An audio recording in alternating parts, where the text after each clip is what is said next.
Bore da, a chroeso cynnes iawn i bob un ohonoch chi i gyfarfod y bwrdd heddiw, ac fel y gwelwch chi, mae'r cyfarfod yn cael ei ffrydio yn fyw ar wefan y bwrdd iechyd. Ac yn ôl ein harfer, mi fydd na recordiad o'r cyfarfod ar gael i'w wylio ar ein gwefan yn dilyn y digwyddiad heddiw. Cal Cwpr ydw i, sef cadeirydd Bwrdd Iechyd Addysgu Powys, ac yn y man fe welwch chi ar y sgrin enwau a manylion yng nghydweithwyr bwrdd, sef yr aelodau annibynnol a'r aelodau gweithredol. Hefyd, fe welwch chi ar y sgrin manylion am fynychwyr ychwanegol fydd gyda ni yn ystod y cyfarfod ac bydd yn cyfrannu at ein trafodaethau.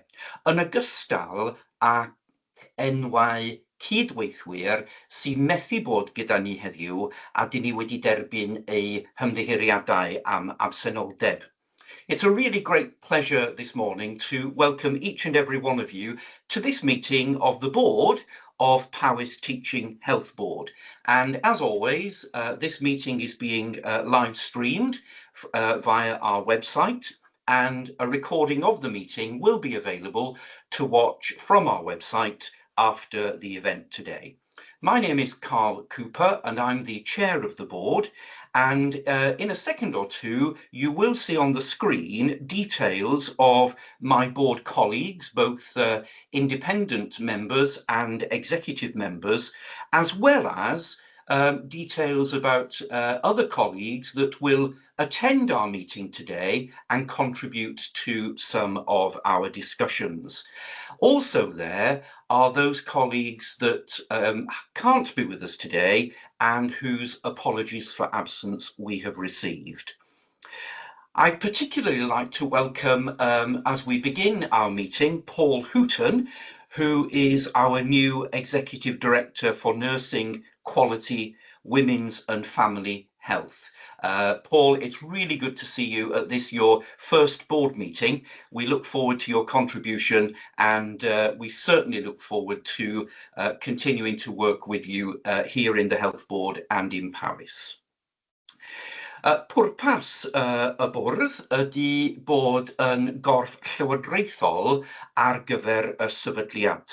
A fel dyn ni wedi gweld eisoes, mae cynnwys aelodaeth y bwrdd ydy aelodau undebol yn ogystal ac aelodau gweithredol, a chyda'n gilydd yn ni sydd yn ffurfio y bwrdd undebol. Ond be di'n pwrpas ni? Wel, mae gennym ni 4 prif gyfrifoldeb. Yn gyntaf, dyn ni yma i osod cyfeiriad strategol ar gyfer y sefydliad. Yn ail, dyn ni yma i osod ychwaith risg wrth i ni gyflawni y strategaeth yno a'r amcanion strategol. Dyn ni yma hefyd i fonitro cyflawni a pherfformiad yn erbyn yr amcanion strategol. Ac yn bedwerydd, ond yn nid yn lleia, achos mae'n holl bwysig, dyn ni yma i osod tôn a diwylliant yn y sefydliad. Hynny yw, nid jyst be dyn ni'n gwneud, ond sut dyn ni yn ei wneud o, ein hymddygiadau, ynde? Ac mae hynny yn sicr yn cychwyn ac yn gorffen hefo ni fel bwrdd. As the governing body of the organisation, we as a health board, who are made up of both independent and executive colleagues, we form a unitary board, and we have 4 main responsibilities: to set the strategic direction for the organisation, to manage and set our risk appetite in the delivery of our strategic aims, to monitor performance and delivery against those strategic aims, and very, very importantly, to set, model and shape the tone and culture of our organisation. So it's not just what we do, but it's how we do it, so that our behaviours reflect our values.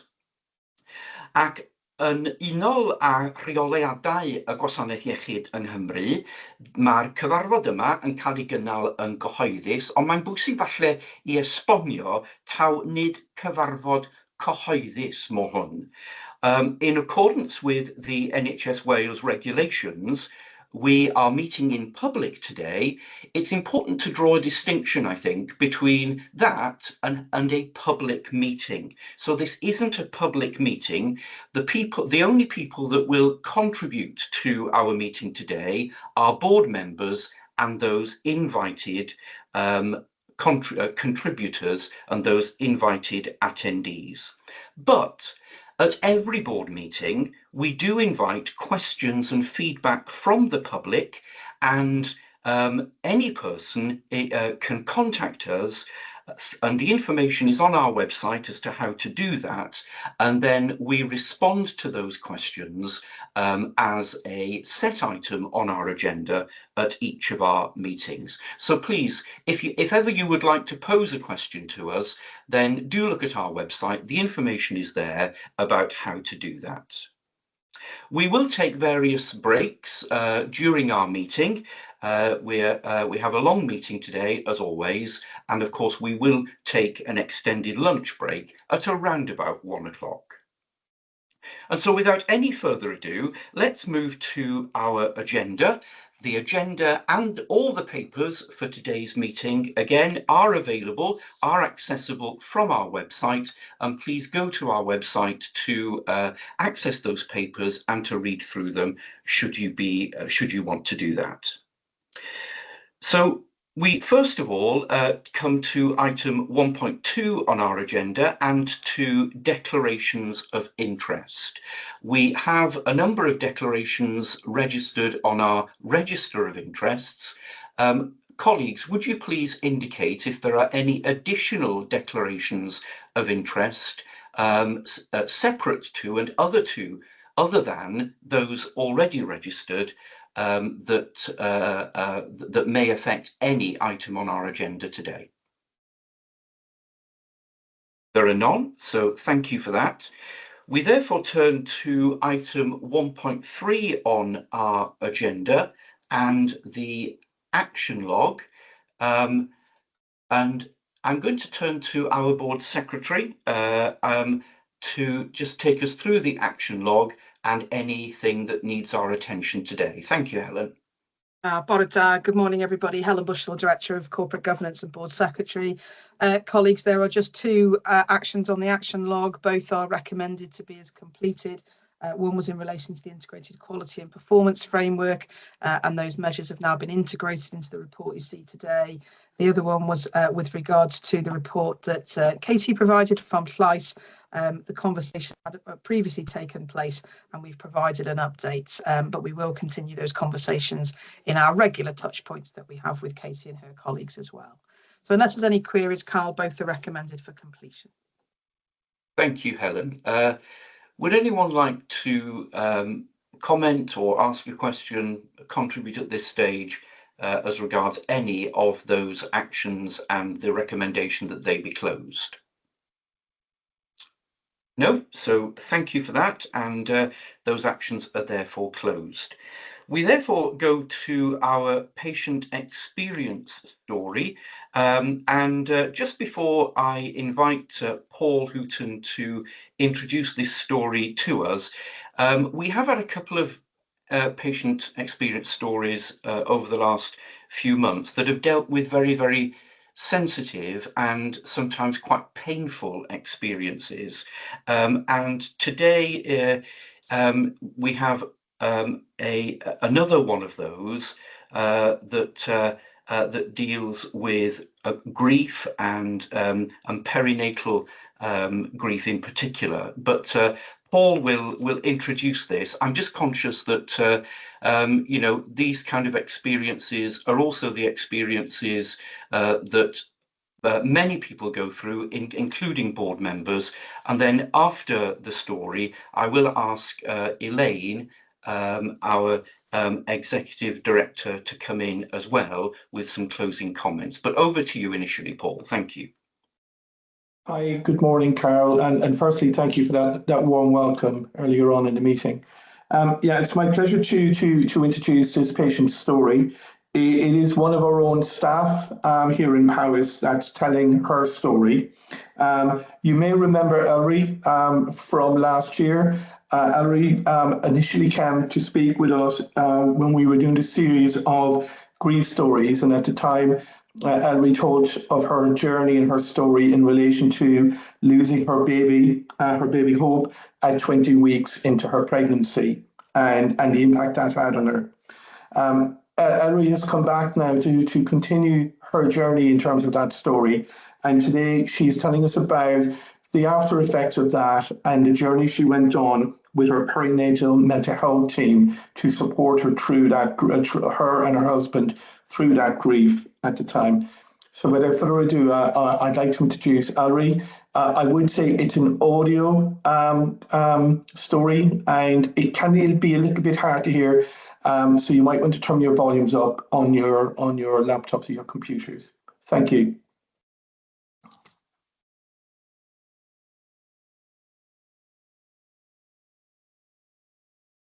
I'm here today to discuss my journey through the perinatal mental health service in Powys. I found out I was pregnant in May this year, and I felt very happy but very anxious and sad at the same time. This is because I lost my baby Hope last year in August, and following the loss of my daughter Hope, that has brought on some traumatic memories for me. So I contacted the 111 Press 2 mental health service, and I explained my feelings, that I was feeling very low, very anxious, very sad about my pregnancy. And I was also very worried and anxious about the symptoms I was having during the first trimester of pregnancy. And they could see that I needed some additional support. So they referred me into the DMHT in Brecon for an assessment. And during that mental health assessment, I discussed my experiences with Hope and how I'm dealing now with my new pregnancy, because I had really bad anxiety around going to scans, going to certain appointments. They found out that Hope had an abnormality. She was diagnosed with Turner syndrome, and we had to terminate for medical reasons at 21 weeks. So I felt every scan we were going to, there was going to be some sort of bad news, or they might not find the heartbeat. It was always a negative thought I had around scan. So the mental health assessment determined that I needed to go to perinatal mental health services. Met Katie, the perinatal mental health nurse, and we discussed my experiences with Hope and how I'm feeling now. And I felt Katie really listened to me, and she didn't judge how I was feeling. She said it was very normal to be feeling anxious and sad in the new pregnancy because of what I'd been through before. The other thing I struggled with was the early trimester symptoms, so with sickness and tiredness. I found that getting to 12 weeks was a really long time to wait. So I first met Katie at 8 weeks, so I was seen very quickly, which really helped me. I attended some sessions with Katie, and she suggested doing EMDR therapy, which is eye movement desensitization and reprocessing therapy. So we'd talk about the traumatic experiences I had with Hope, and we'd use the EMDR light bar to reprocess and manage those experiences I had. So we spoke about the three main experiences that have stayed with me, and they were around going to scans and being told bad news, being told that we had to terminate Hope for medical reasons, and then when I gave birth to Hope, we had to leave her at the hospital. So those memories really stayed with me. So we really focused on those things. I had my first session and we focused on positive phrases and words, such as I am strong, I can do this, and I am not weak. And using the EMDR light bar, I followed the light, and that would help me imprint those phrases into my brain to say I am strong, I can do this, I'm not weak. The positive thoughts were starting to come back into my mind. And then some of the sessions 2 and 3, we focused on the traumatic experiences and tried to process them with more of a positive spin, even though they're very painful memories still.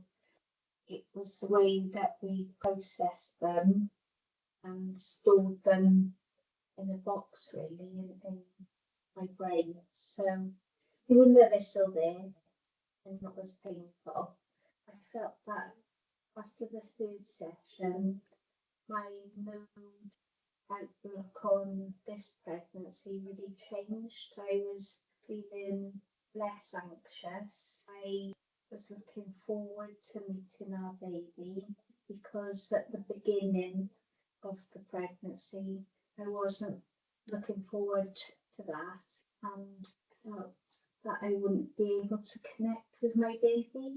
But after the therapy, I really started to feel a connection, and I felt like I started to enjoy pregnancy from around 18 weeks onwards. Katie really helped me with that, and I think if I didn't have the service at the start, I don't know where I'd be in my pregnancy right now, because they've really supported me, and I'm looking forward to having our baby now, and yeah, I can't wait to meet him in January.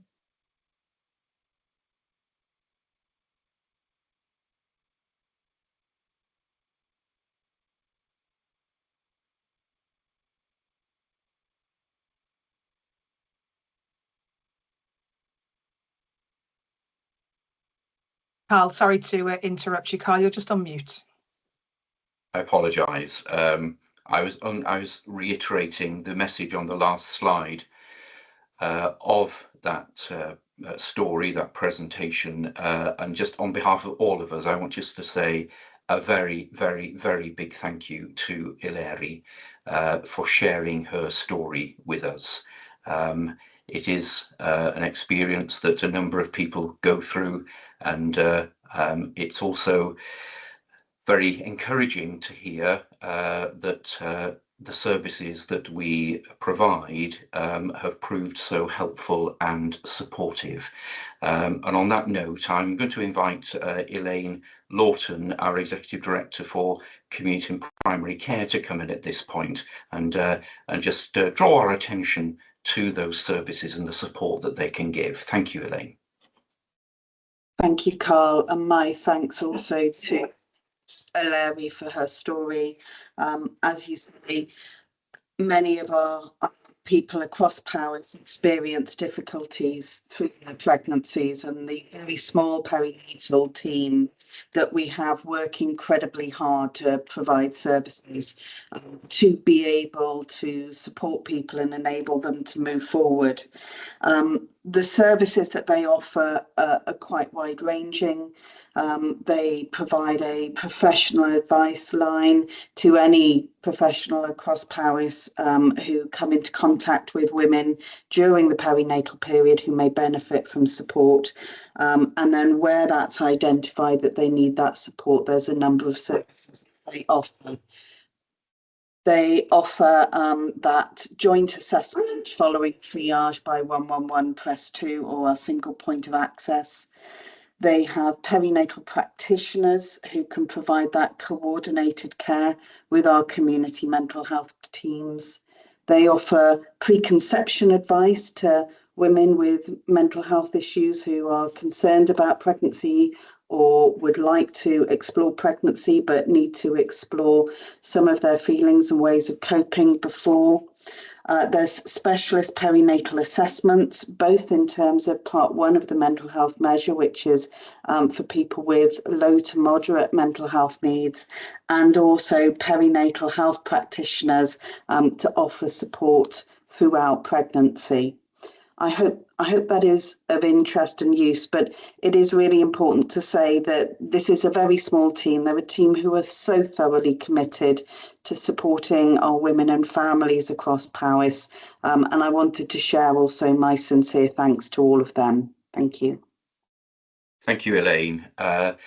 So we don't open for discussion now the patient story. It's something that we allow to remain with us and to influence how we think about things, how we see things, and indeed the discussions and the decisions that we take. And we will certainly take Ileri's story in our minds and our hearts as we go through our meeting, and indeed as we fulfill our responsibilities as a board into the future. So thank you, Ileri. Item 1.5 on our agenda, we haven't received any questions from members of the public, therefore there's nothing to respond to, and therefore we go straight to item 1.6 and the update reports from me as chair. I will take my report as read, but I'm very happy to answer any questions or enter into discussion about any aspect of the report that anyone would like to talk about. Ronnie, please come in. Thank you and good morning. Ronnie Alexander, independent member. Carl, I did have just a question regarding an issue that's raised on page 3 of the report, and in particular the reference to the fact that Powys performed the worst amongst health boards as regards compliance performance. From my perspective, my observation would be that seems a pity, and I wondered, are we clear about how we might improve that situation for the future? I ask this against the background that in my experience, the Ombudsman and her team are very keen to work with organisations to achieve improvement where that is possible. So I just like to be clear that we are clear about how we might improve that position for the future. Thank you. Thank you, Ronnie. As the report says, this was the subject of more detailed discussion in our Patient Experience, Quality and Safety Committee, and I'll invite if either Simon as chair of that committee or Paul Hooton as the lead executive director, would either of you like to come in and respond to Ronnie's comment, please?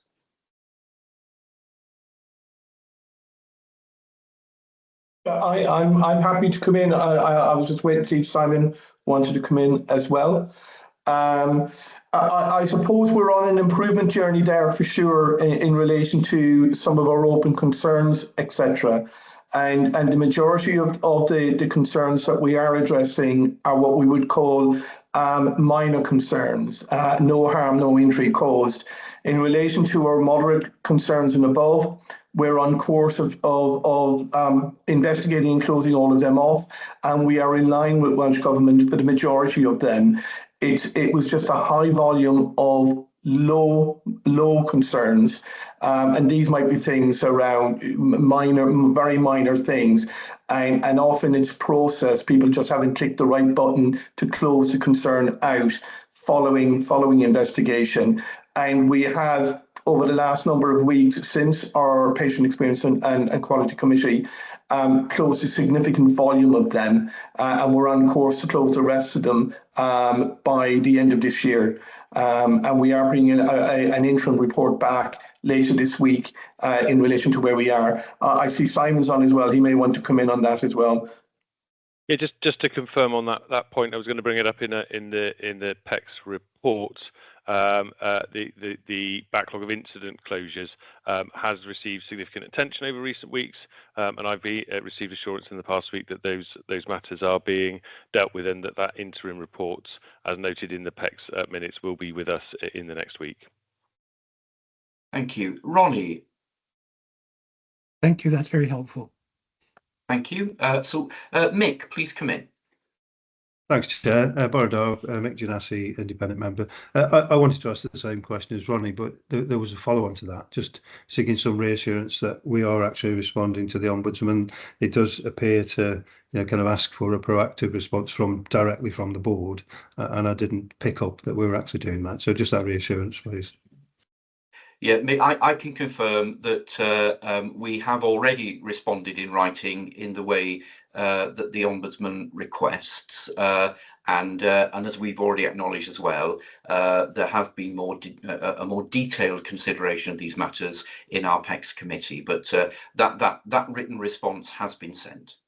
Thank you. Thank you. And Elaine, please. Thank you, Carl. I just wanted to highlight the ministerial summit that you've mentioned in your report. So this was a really important event led by the Cabinet Secretary to really start to launch the community by design work that we know we're going to start to see some product and expectation of within the next month or two. I think, and just wanted to comment that this gives us a real opportunity in Powys. The vast majority of the services that we directly deliver for our population in Powys in primary and community services. And I think we're in a really strong position to be able to take this work forward and look at what we can develop and deliver increasingly for our communities. I just felt it was a really important point to note, because I think it also tells of a change in direction for some parts of Wales, and I think there's a strong role that we can play in this. So thank you for highlighting that. So thank you, Elaine. I just to welcome those comments. Primary community care is a really it's the heartbeat, isn't it, of what we deliver in Powys, and we, just to reiterate, that appetite that we have and that enthusiasm we have for implementing the community by default principle, and so really look forward to that work and how we can contribute to it. Thank you. So if there are no other comments or questions, then we move to item 1.7. And as I invariably point out in our board meetings, that these meetings are clearly very important, but it's not the be-all and end-all of our work as a board. Importantly, we have subcommittees that essentially are our scrutiny committees, and the detailed scrutiny of performance happens in those committees. And so the work of those committees is a key source of assurance to us as a board, and the chairs of those committees fulfill an important role in being the conduit and the custodian of that source of assurance. And so as we work through these reports, I will invite the chair of each committee to present the report, to highlight to us any key issues, and then of course to invite any response or discussion. We go firstly to our Audit, Risk and Assurance report committee, ARAC, and to its chair, Steve. Thanks, Steve.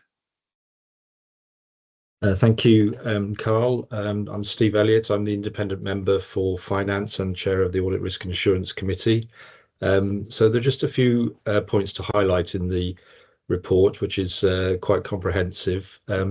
Firstly, in our last meeting, the committee were only able to receive one internal audit report this time, as the internal audit programme is behind schedule. So this is something that we will keep an eye on as a committee, and it will mean that at our future meetings this year that we will have more reports that we will need to consider. We have received a report on the lessons learned from the delay in signing off last year's financial accounts, and we were able to take assurance that those issues that led to the delay are now being addressed.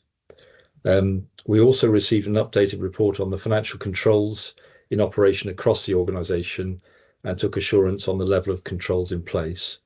And finally, we received a report and took assurance that progress is being made on the digital strategic framework. So I'm happy to answer any questions. Thank you. Thank you, Steve. Colleagues, would anyone like to come in response to the ARAC report? No, so let's turn to our Finance and Performance Committee and to Ronnie, its chair. Thank you, Ronnie. Thank you. Carl, this is a 7-page report in respect of the last meeting of the Finance and Performance Committee, which was held on the 21st of October. It will not be a surprise to anyone to say that escalation status and finance were front and centre of our considerations, but we also had an important deep dive discussion on cancer performance and diagnostics and the very important aspects of patient care associated with that. I'm taking the report as read, but very happy to take any questions or observations. Thank you. Thank you, Ronnie. Again, I'll pause so that should any colleague want to make a comment, ask a question in response to the F&P committee report, please indicate.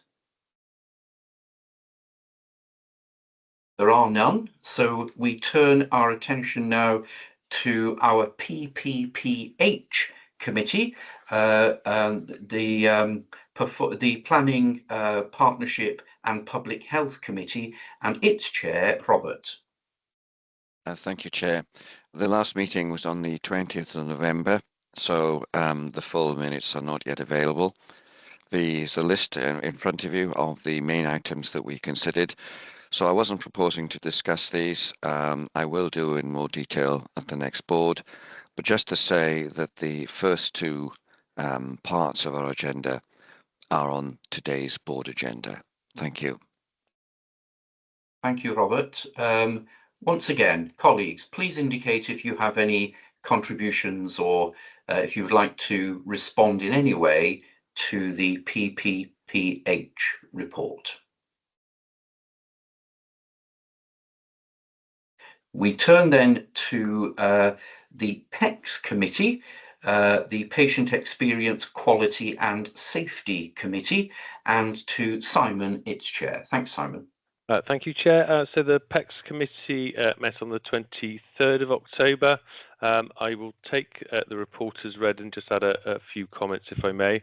On the neurodevelopmental services, you may recall the question on the quality of assessments had previously been raised and was noted at our last board meeting. That was addressed. We were assured that the use of validated tools ensure that there is a standardised assessment approach across practitioners, and that assessments are reviewed by a separate multidisciplinary team, ensuring no single individual is responsible for diagnostic decisions. So the committee took assurance on that point.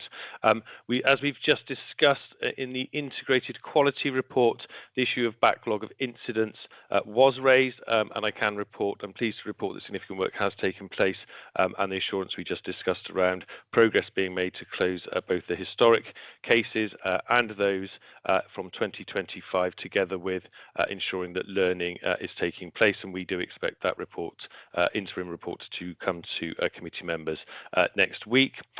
We took assurance on the maternity assessment against the Swansea Bay report.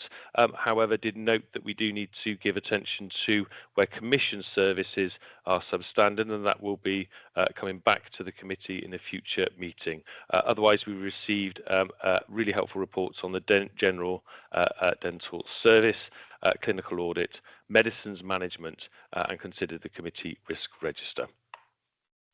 I'm happy to take questions. Thank you, Simon. Really, really helpful. Thank you. We'll come back in a second to all the escalated matters, but colleagues, please indicate if you have any contribution to make in response to the PECS report. Okay, thank you, Simon. Appreciated. In which case, we turn to Helen, who's going to, on Jen's behalf, present to us the People and Culture Committee report. Thank you, Helen. Yeah, thank you, Carl. And as you said, Jen, our Chair of People and Culture, isn't able to be with us this morning. So there is a full report provided in your packs from the last committee meeting on the 29th of September, and the minutes have been made available as well. So we had quite a significant agenda where we went into some real depth on a number of items.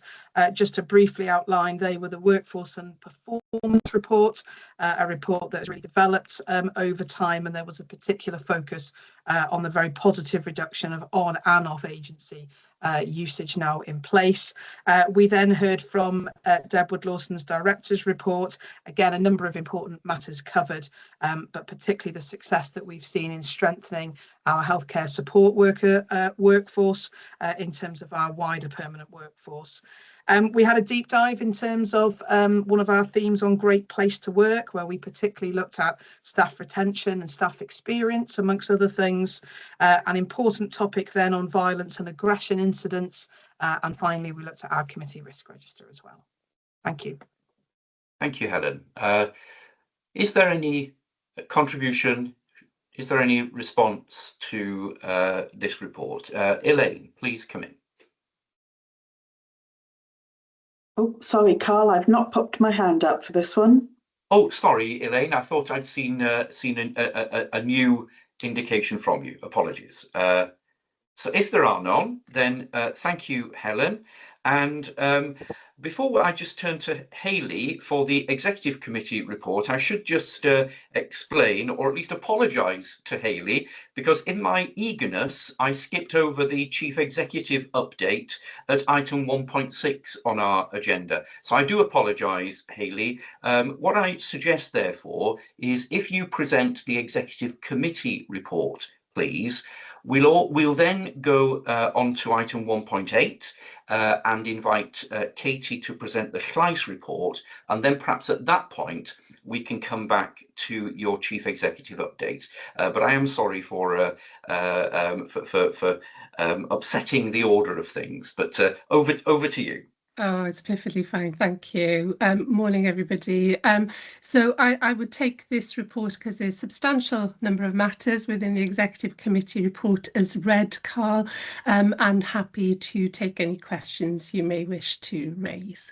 Thanks. Colleagues, please come in. Please indicate if you have anything you would like to say in response to the Executive Committee report. No? So, well, can I just say thank you for all the reports? As I said earlier, they are a really key source of assurance. You know, we haven't had a lot of discussion or questions today, but what that says to me is that we as a board are assured by the important work, the detailed work that these committees are carrying out week in, week out, month in, month out, and we will continue to do so. So a big thank you for that. In which case, let's turn to Katie Blackburn, the Regional Director of Schleiss, who will present her report to us. Thank you, Katie. Diolch, Carl.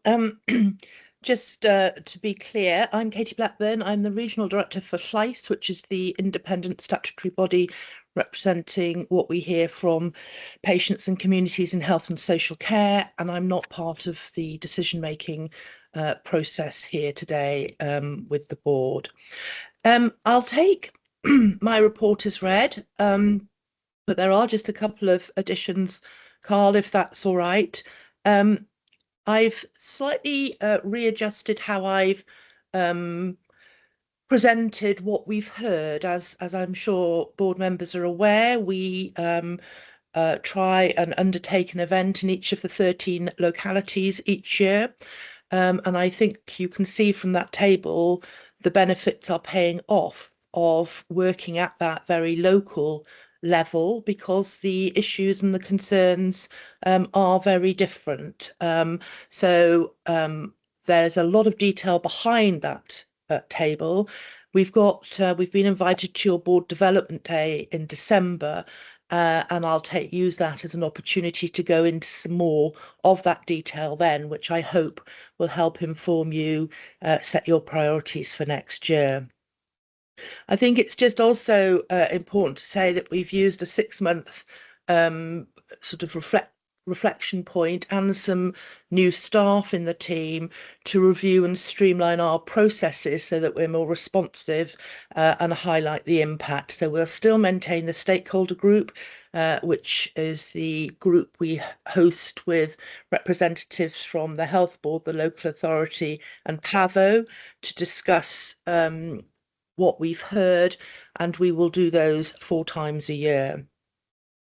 The advocacy cases are quite high at the moment. As Helen referred earlier in the actions, I had a very positive meeting with Elaine and colleagues to discuss future communications. The communication is already very good and well established. However, we can always do better. So that was a really positive meeting. I think the one thing, Carl, that isn't in my report, which only happened yesterday, is for me to make some observations on the joint commissioning committee meeting. I wasn't in attendance. It was my colleague, the Director of Operations. However, I was involved in the briefing for that meeting. Llais issued a statement last Friday and a press release on Monday, the basis of which was that an NHS public body made a public statement to the public that the bases would not close until recommendation 4 was implemented. And this formed part of the EASC and JCC decision. So we're seeking clarification as to whether the delay in recommendation 4 implementation will result in a delay in base closure given this codependency and the commitment that was given to the public and EAST and JCC members. We also sought assurance yesterday at the JCC meeting of comprehensive, inclusive, transparent engagement with the communities of Wales, but particularly the communities of Powys and North Wales. So I think I'll stop there. I'm happy to take any questions, if that's okay. Yes, thank you very much, Katie. Colleagues, please come in if you have any questions for Katie or any contribution in response to the Llais report. Please come in, Hayley. Thank you, Katie, and a really helpful summary of very detailed work that you've undertaken. Could I ask, in my Chief Executive report, I was going to provide a verbal update from the meeting of the Joint Commissioning Committee yesterday, that I pick up the specific points that Katie has just raised with regard to recommendation 4 and its implementation. If that's okay, I could pick that up in my report. Okay, yeah. Thank you. And Mick. Yeah, thanks, Scott. It doesn't really seem appropriate just to kind of move on without, kind of recognising some of the things that Katie raised in the report. They're features of repeated reports that Katie's presented, and around about 12 months ago, there's kind of a very graphical presentation of how some of these things impacted on people. And I don't think we should ever lose that kind of momentum of the value of the feedback that CLICE provides. I just kind of looking for some reassurance really that we are actively still, reflecting on these things. We have systems and processes in place to act on them where acting is appropriate. And I suppose more importantly, that these are feeding very much into better together in terms of trying to find some structural solutions to some of these long-lasting problems, particularly around GP access, dental access, complaints and concerns. Thanks, Mick. Katie, please come in. Just before, you're absolutely right, Mick. I think that assurance is crucial for us, and it may be that somebody from our PPPH committee might also want to contribute. There was a deep dive into GMS in that committee, and it may be, but absolutely right, Mick. The messages are clear. But Katie, please come in if you would like to. I mean, from our perspective, Mick, you're right. It is only right that we continue to represent what we're hearing from the public. Some of the issues that we're raising are not unique to Powys. They are issues that are affecting other parts of Wales. We do somehow need to start getting beneath some of those issues, but recognising the challenging times we're all in. But I'm hoping that we can have a fuller discussion at the board development session. And yes, as you say, part of the rationale for having that session is to help inform the priorities for next year and to help inform some of the better together discussions that I know you as a board are having. But I can see other officers wanting to come in. We do meet every fortnight, Mick. I have a very strong relationship, as I said before, with officials from the health board. And as I say, some of these issues are not unique to Powys, but that doesn't mean that they are acceptable. Thanks, Katie. Thank you. So I'll invite contributions from executives, Elaine, Nicola, and then Hayley, please. Thank you, Carl, and thank you, Katie, for the report. I think it's, I just wanted to touch particularly on access to general practice. And I think we have a number of mechanisms within the Health Board that allow us to discuss the particular individual issues that are raised with CLICE, concerns that we have, and then also the contract assurance processes that we've got in place. I think it's important to note that that gives us within the Health Board some real qualitative feedback, which is important. So we have contractual mechanisms that look at numbers and look at processes within each of our 16 GP practices. But that qualitative information is really, really valuable. I'd also just note, though, that general practice is by far and away the most used service, if I put it like that, across Health Board delivered services. So we see anywhere between 75 and 85,000 appointments happen in general practice each month, which is thousands and thousands of appointments above any other service. So I think it's really important that we understand the scale of the concerns, but we also understand the quality and the feedback, because it does differ practice to practice. So really welcome the engagement and the processes that we have. So thank you. Nicola. Yeah, thank you. Katie just said actually what I was going to say in picking up in response to Mick's question. So obviously the part of the purpose of Katie and representing CLICE coming to the board development session is to discuss the evidence submission, and we're doing it at this time of year so that we can respond to it in our integrated plan, as well as in Better Together, and I'll reference that again when I come to the plan approach paper. Thank you. And Hayley. Yeah, I mean, I think Elaine and Nicola have covered it really, but from my point of view, it's that broader continuous engagement with the public that is also really important for us, particularly as we go forward with Better Together, and how CLICE is supporting us to bring some of those insights front and centre to that work, because Mick is quite right. Some of these issues are long-standing and quite systemic, and therefore the question for us is how do we work and co-produce that with our communities, recognising that we will need to change and look at different ways of working for the future. So I think from my point of view, I take a lot of assurance through both the productive working relationship we have with Llais, but also we work at that individual level, at that service level, and then in terms of our planning and transformation work. And really pleased that Katie, I know it's an observer status, but your participation in some of the Better Together arrangements has been invaluable as well. So thank you for that. Thank you, Hayley. You content, Mick? Yeah, thank you. I'm reassured that it's very clearly part of our thinking and very much on the agenda. So thank you. Chris Walsh, please come in. Thank you, Carl. Councillor Chris Walsh, independent member, local authority. Katie, thank you for your report. I always find it quite helpful and insightful. I wanted to ask you, have there been any surprises that you picked up on?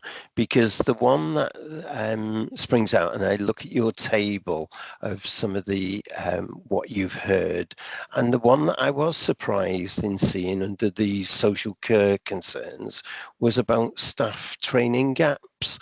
And I just wanted to just unpick that a little bit more because that was a surprise to me. So I wanted to see if there was any other surprises that have come out on there, and where do you put that to?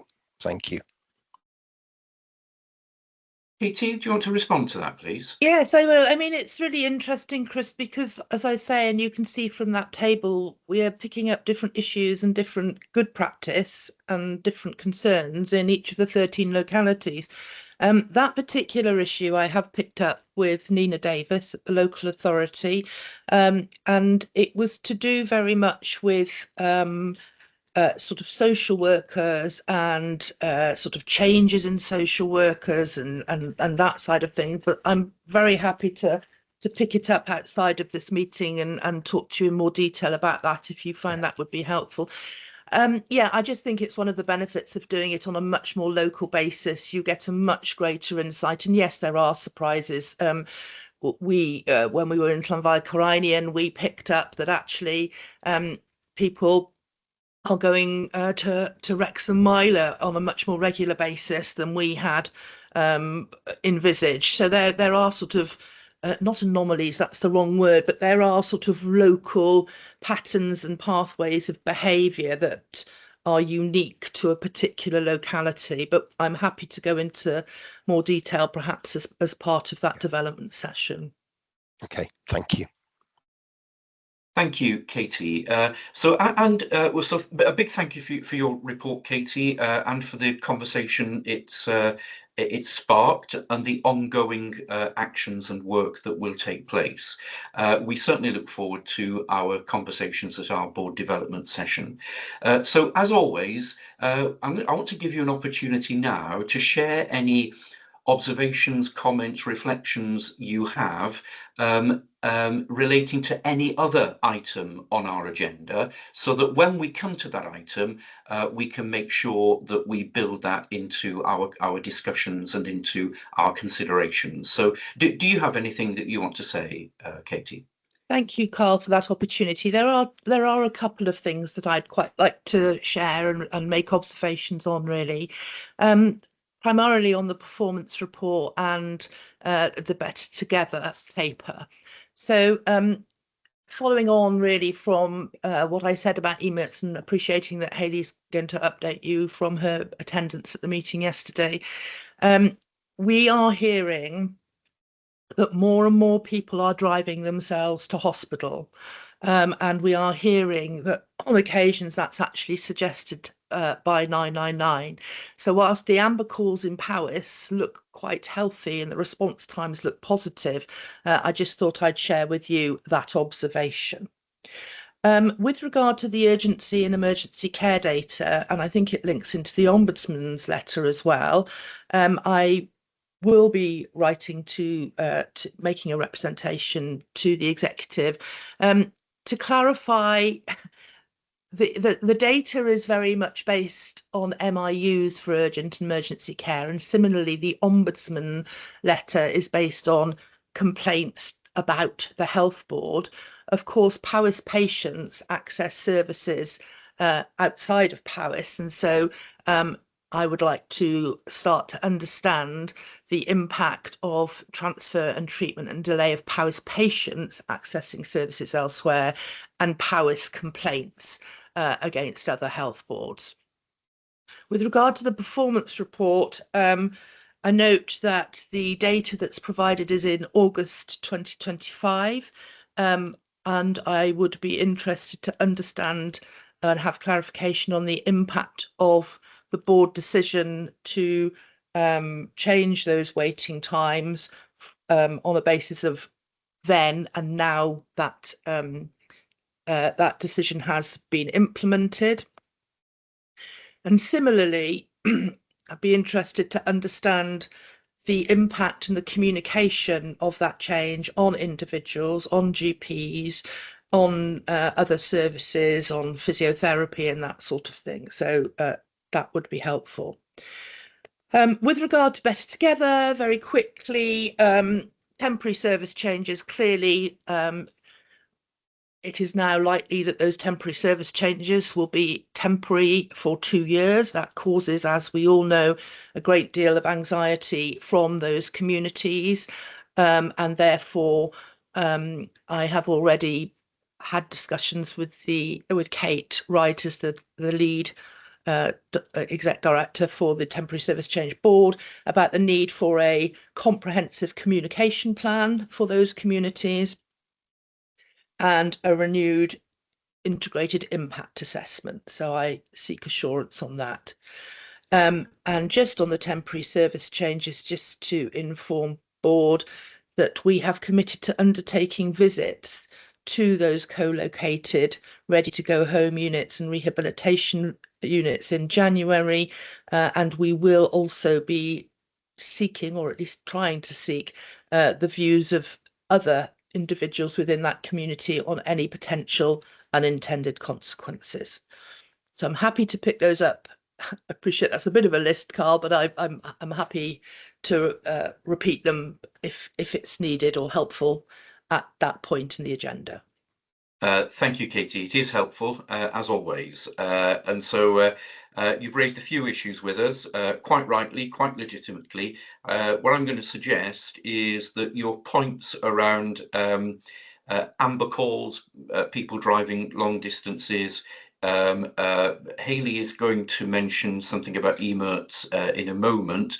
But your observations about urgent and emergency care, transfer treatment, waiting times, perhaps we could pick all of those up under item 3.5 of the agenda, the integrated quality and performance report.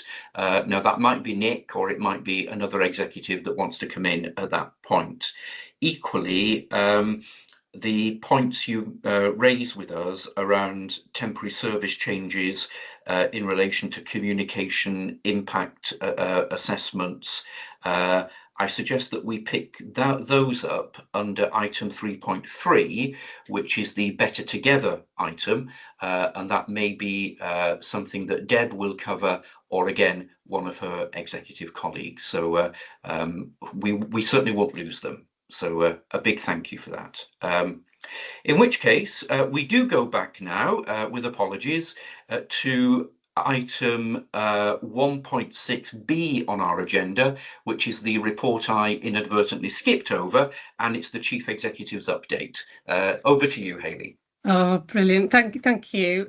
Yeah, so I'll take the majority of the report as read, if that's okay, but I did want to offer an update, a verbal update to the board. I attended the Joint Commissioning Committee yesterday, and clearly Katie has just articulated the Llais position that was reflected in yesterday's meeting nationally, and also for awareness, I've received correspondence as well locally from interested individuals, in particular seeking assurance around our health Board's position in moving forward and advocating the need for the work on recommendation 4, which was the rural response model tied to the rapid response vehicles issue, which that work, because of the judicial review process and the legal challenge, was appropriately put on hold. Clearly that work had started, and Kate Wright and at the time Steve, our Director of Planning, was very involved in the original working group that was established to scope out and develop the proposal around recommendation 4. But that work during the legal challenge had been put on pause. So yesterday in the Joint Commissioning Committee, we had assurance that further work will be urgently undertaken on this now, and an update will come back to the January JCC meeting. And the way forward, including the recommendations, will form part of the plan that will be developed for approval by the Joint Commissioning Committee by the end of March. And obviously it needs to be reflected also in every other health board's plans, because we need to make sure there's alignment between the JCC's IMTP and our planning assumptions that we place in front of the board in March as well. I think the points particularly associated with people interpreting the fact that this work would be reflected in the JCC IMTP has caused some concern about the commitment, and in particular the phasing and the timing of the decision making around being able to be clear about what is the model around recommendation 4 and how that is implemented, and its alignment then to the base closures point, which Katie has just mentioned as well. So again, we will I asked for in the meeting yesterday for a very clear implementation timetable to be attached and to be included in the update report that we receive in January, and just some reassurance to board members that clearly we will be a part of that working group to look at recommendation 4 as we were before the legal challenge process started, and we will make sure that that is something that we take forward in terms of our planning into next year. So there was a general conversation in JCC yesterday about the context changing and that broader context around the ambulance performance framework, the work around the task force around the ambulance handover work that's being undertaken at the moment, and the need to look at everything around, but the commitment to do the work and to bring it back in January was confirmed in yesterday's JCC. So that's all I wanted to add, and apologies it's verbal, but literally the meeting was only yesterday morning. No, thank you, Hayley. Just before I go to others, Hayley, do you have any other additional comments you want to make on your update report? No, I'm happy to take any questions. So I can see that our medical director, Kate Wright, wants to come in. Possibly, Kate, I imagine, on this matter. So I'll ask you to come in first, please. Yeah, thank you. So in fact, Hayley has covered most of it, but I just wanted to emphasise that. So we've already spoken to the Director of Commissioning for the Ambulance Service with JCC in terms of the intent and the plan to take forward and develop further the recommendation 4, which is so very important. The real intent will be to make this really best fit for the purpose and the need of our population. So there's more work needed on the work that was previously done, and we've had a brief conversation about that. That will be continued. And also I think important just to make sure we draw the distinction between what EMERTS does and the general ambulance service. So the EMERT service will not have a material impact on general ambulance weights. And I think it is really important that people understand that. It is a highly specialised service for the very the most serious and most urgent matters. And And I think it's really, really important we draw the distinction. There is work to do clearly in terms of ambulance response times as well, but that is distinct from the EMERT service. So I think we need to be just really careful in articulating that. Thank you very much, Kate. So we have some colleagues that would like to come in, and so please do. And I'll go firstly to Ian Thomas. Thanks, Chair. Ian Thomas, Independent Board Member. Hayley, thanks very much for this report. There's a lot in the report, I think, which does give me assurance. It's an important time of year, and obviously the winter planning is pretty foremost, I think, in the report. If I may, I'd like to comment on a couple of other things, though. It is good to see the issues around accessibility and the service we provide there come into the fore and put in Powys up there, really, with the top providers in the UK. So as a board member, that made me feel quite happy, and given some of my disability, that service is available in Powys. I would like to perhaps think a little bit more forward. I was really interested to see the international nurse section right at the end of your report.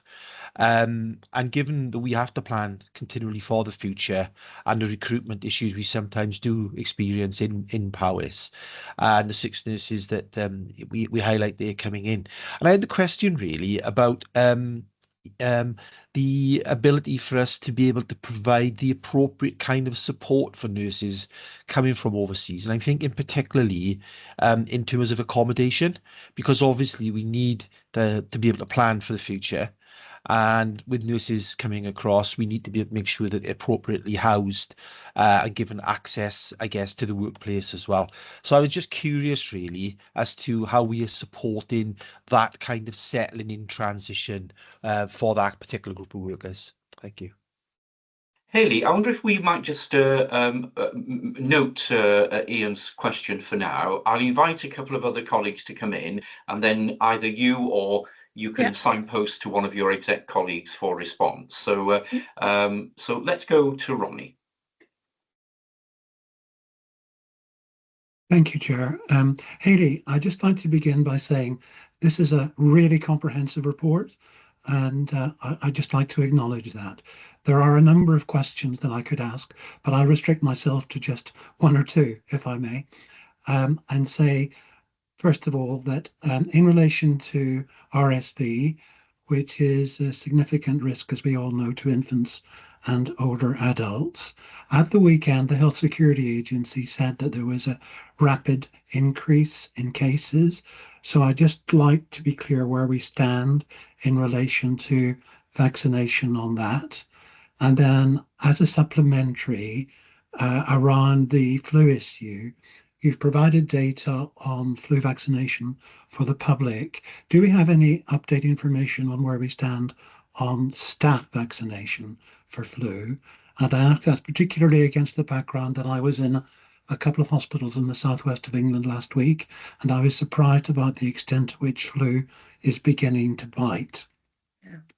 And then I'll close, I think, in terms of comments by just referring to antimicrobial resistance and the key messages for everyone in Powys, particularly against the background of the role that Professor Dame Sally Davis, former CMO for England, now has as the UK Special Envoy. The difficulty with any health education message is how do you judge its effectiveness and the extent to which it's getting through. So I just wondered if we had any data or information on that which would support the work that we're undertaking. And I will conclude there. Thank you. Thanks, Ronnie. So I'll invite Steve to come in and then back to you, Hayley, or one of your colleagues. Thanks, Steve. And thanks, Hayley. Echo other colleagues. Thanks for the paper. I just want to actually highlight the achievements, the colleague achievements that you put in your paper, and echo your congratulations to the Express Yourself Arts and Health Initiative. And it's good to see that collaboration between, the NHS speech and language teams and an arts initiative to really support individuals with communication issues. I'm just wondering if there's if this is a one-off programme or if it's an ongoing programme, and if it's not, are there intentions to repeat it? Thank you. Right. Chair, would you like me to come Yes, back in? please. I'm Yes, going to signpost some of these because you'll get yeah. generic responses from me and detailed responses from executive colleagues. But just on the international recruitment, Ian, before perhaps I'll ask Deb just to give you a bit of a flavour of some of the pastoral care and support we put in place to help people settle in the county. It's fair to say that accommodation has been a major issue for us in Powys to being able to place international nurses. There is substantial work we're undertaking at the moment to look at the options on a more sustainable footing around that. Some of that's tied to our thinking around North Powys in terms of the hub there and some accommodation and working potentially with RSLs or others to how we can develop further accommodation options. But I think Deb, perhaps I'll give Deb a couple of minutes warning, would want to come in just to give you a bit of a window into the pastoral care support that we put in place for individuals that join us. In terms of RSV then, and in particular the staff flu, I'll ask Mez to come in as Director of Public Health. I think that would be important. And I just wondered whether Kate would like to offer some reflections on the progress we've made, because we have invested in an AMR, a pharmacist, and some substantial work's being undertaken. So I wondered if Kate would like to comment on that. Thanks. Mez, please come in. Diolch, Hayley. Bore da. Morning, everybody. Thank you, Ronnie, absolutely, for the question on RSV. And if I may, Chair, can I widen it also to flu element, really? So I'll start with flu, just to say that the flu season this year has started a month earlier than normally, and also is predicted and to be one of the most challenging sort of season. And that's why there's lots of work, both in Powys and across Wales, really, to encourage people who are eligible to take up their flu vaccination there. And also I would like to thank both GP practices and pharmacists in Powys who are working very closely with the health board there in terms of promoting sort of uptake. And I'm pleased to say, I know there's data in the report, but the data has continued to increase there. And we're currently around the mid-50s mark, but over 10 GP practices have also achieved over 65% currently. And from next week, the vaccination service will also offer flu vaccination as well to the public there, which further increases that accessibility and opportunity. So my call there would be, if you are eligible, please take up your flu vaccine offer, because we are predicting further waves of flu throughout the winter as well, and that is our best defence. Pleased to say, in terms of RSV, in Powys we've got good uptake. So 68% of adults over 75 years of age have taken up that offer during the last sort of year, between 75 and 80, I should say there. So that is good, and that is having positive impact. And maternity also delivered to pregnant women, and sort of early evaluation there is showing that it is having a positive effect in reducing hospital admission for sort of neonates, and the team are consistently achieving over 60%. So credit to midwives there element, really. So hope that answers your questions, Ronnie. Staff flu, sorry, I should say our staff flu uptake is currently at 37%, not where we wish it to be. And I'm pleased to say everybody will notice that we've got the backdrop in terms of our promoting flu to sort of staff there, and we have widened accessibility for staff there as well in terms of taking up that offer, but we continue to promote it and encourage staff to take up their flu offer as well, flu vaccine offer. Thank you. Over to you, Kate, please.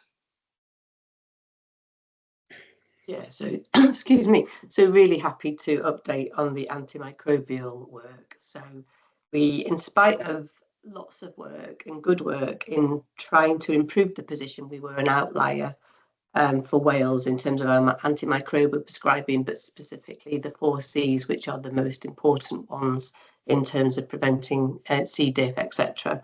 So we appointed an antimicrobial pharmacist who's not been with the health board a very short number of months and has already had a very significant impact. So with the use of dashboards, lots of working collaborative with the team's feedback, then we have improved to a position where we're no longer an outlier. We're definitely in the pack in terms of the 4C and the antimicrobial prescribing, and continuing to improve. So that is a really positive position, and my thanks to Amy, our antimicrobial pharmacist, and in fact the whole team for that work. Also just working collaboratively across other areas. So now really getting involved in other initiatives such as the News 2 rollout and sepsis work, etc. So that's been really important work, which is rapidly showing quality improvement across the organisation. Thank you. And Deb, I think you're going to comment on the housing or accommodation for internationally educated staff. I will. Borodar, Deborah Wood-Lawson, Executive Director of People and Culture. Thanks for the question, Ian. I think just to give a little bit of context, if we went back about 2 years ago, we had 2 internationally educated nurses. Now we've got over 30. One of the rate limiting factors has been the availability of housing stock, that one allows the individuals to come in whilst undertaking their OSCE qualifications, but then beyond that, the available housing stock for people who then want to kind of rent or purchase. Having said that, it hasn't prevented us bringing over any overseas nurses to date, but it does require us to be really careful about the pressure that we put on a local community to find however many houses we need for the cohort. So we've been very careful about the numbers we bring over at any one time. The other probably really important point to note is that we've had 0 turnover in the overseas nurses that have joined us. That is pretty remarkable, and I think is testament to not only the support that the overseas nurses offer each other, because they regularly network, but also the teams that support them. So the ward managers and the pastoral kind of care that is in place. And, you know, we've had a dedicated resource supporting settlement, supporting, contact, connections with the community, banks, GPs.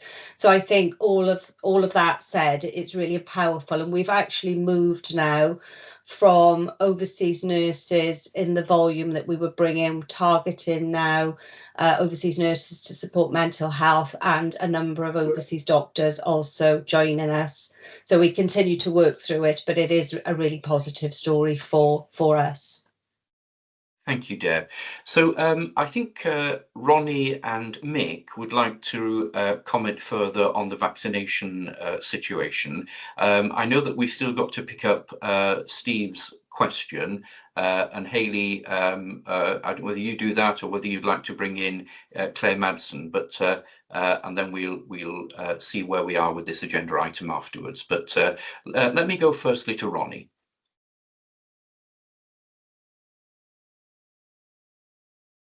Thank you, Chair. Can I just raise a couple of supplemental points, please?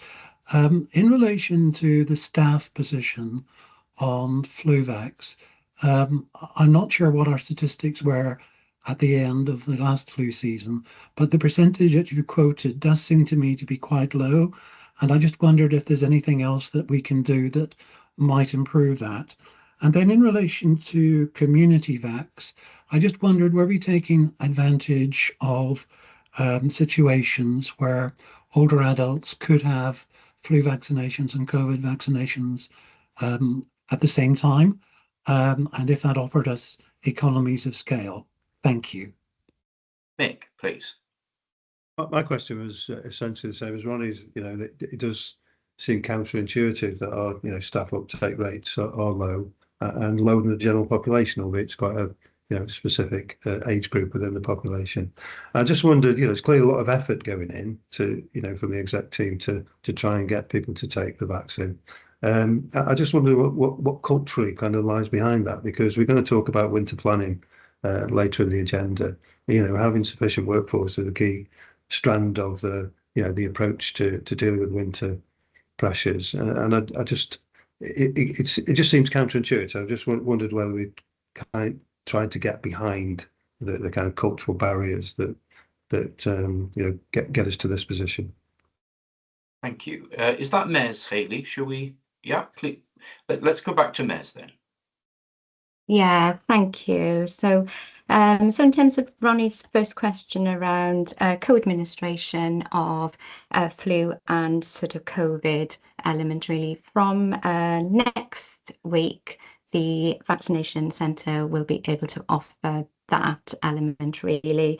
And prior to then, because COVID vaccine is offered by the vaccination centres and the GP practices, don't offer COVID, it was unable to be done prior to then, and also in terms of offer and contracting, etc. But that offer is, just to say, where we have offered that in the past, residents sometimes prefer to have them separate vaccines, so we will offer that flexibility.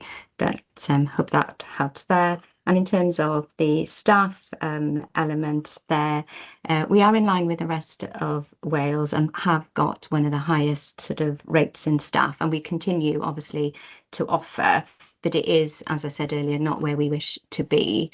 There insight work going on both nationally and sort of locally with staff as well. And in general, I think there is probably a bit of well-being, fatigue, etc. But what we've been trying to do is increasing the offer and accessibility, and that would include both, letter, open access clinics. They can contact the vaccination team if it is an access sort of issue. Also weekend offer as well as sort of walk-in element. But there is work both going on locally and nationally to sort of understand that offer. Thank you. So back to you, Hayley, and picking up on any other responses that you'd like to give, but not forgetting Steve's question. Yeah, no, in terms of Steve's question around the project work that was undertaken by the Express Yourself team and the Health Board's Arts and Health programme. So this was jointly funded by the Arts Council and our charitable fund. And we are in the process, you asked about continuing with this, and so we are currently looking at potential external funding to be able to continue this work, and also, really importantly, how we can integrate the learning into our core approach as a service, and particularly signpost to other third sector partners in the future. And I think I was really glad Steve asked this question and recognised that it's really important for us to highlight colleagues' achievements. This is the context we're working in at the moment, is in increasing context of pressure. And, morale is important, and that we celebrate the success of all of our teams and staff. But also just a little bit of a reminder, we are currently, the closing date for the staff survey results is on the 1st of December. And I know that's really important feedback for us as a board, as an organisation, about how things are going and what more we need to do to support our staff, their well-being, and to make Powys a really good place to work. So really glad Steve asked the question around this, and I will try and make sure that we highlight in our reports that ongoing success and celebration of our staff successes. Thank you, Hayley. Colleagues, do come in if you would like to comment further on any response to your questions. In which case, a big thank you, Hayley, for your update report, for the discussion it has sparked. And so we move on to section 2 of our agenda, which is the so-called consent agenda. And this refers to section 4 of the agenda, where there are a number of items that have been deemed items that aren't controversial and that may well not need discussion, although they do need decision, be that noting or receiving and so on. And So we don't intend to discuss these items when we come to them. However, it's always possible for any board member to request that any of those items in section 4 be, if you like, put as a substantive item on the agenda for discussion if you think that that should be the case. And so is there anything under section 4 of our agenda that anyone would like to suggest be moved from the consent agenda and become a substantive item for discussion? No, so when we come to that, we will deal with it in the way I've explained.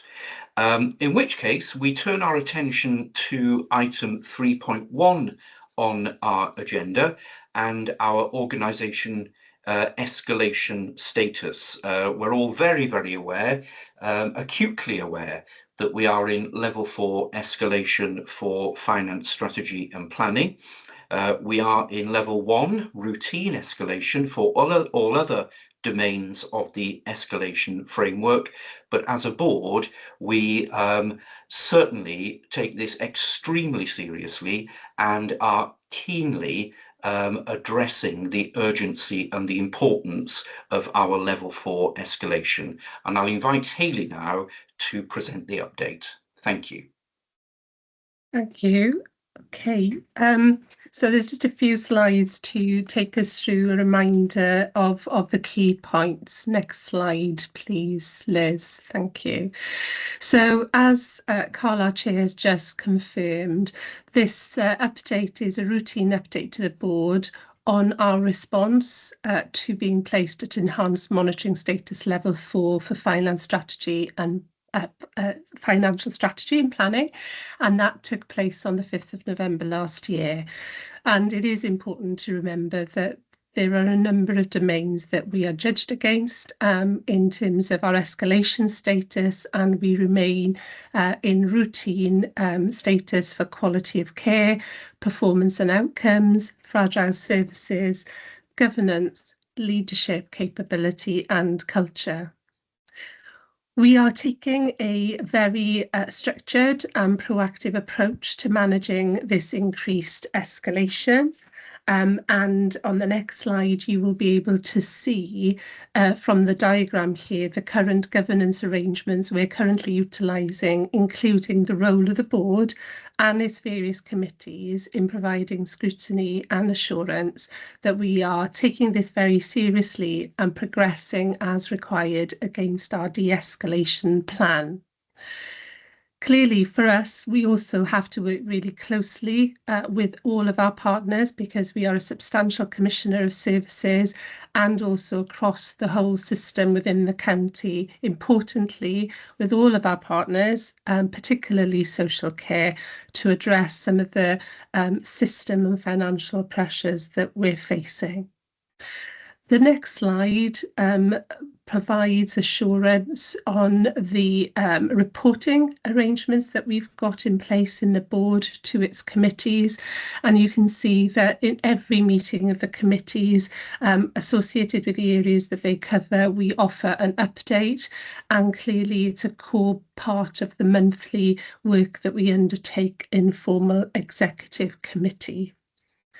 The other issue, next slide, is around how we engage and report to Welsh Government. And I know colleagues on the board, when our escalation status did move to level 4, were quite concerned to understand what level of capacity that would take in terms of increased monitoring and reporting requirements to Welsh Government.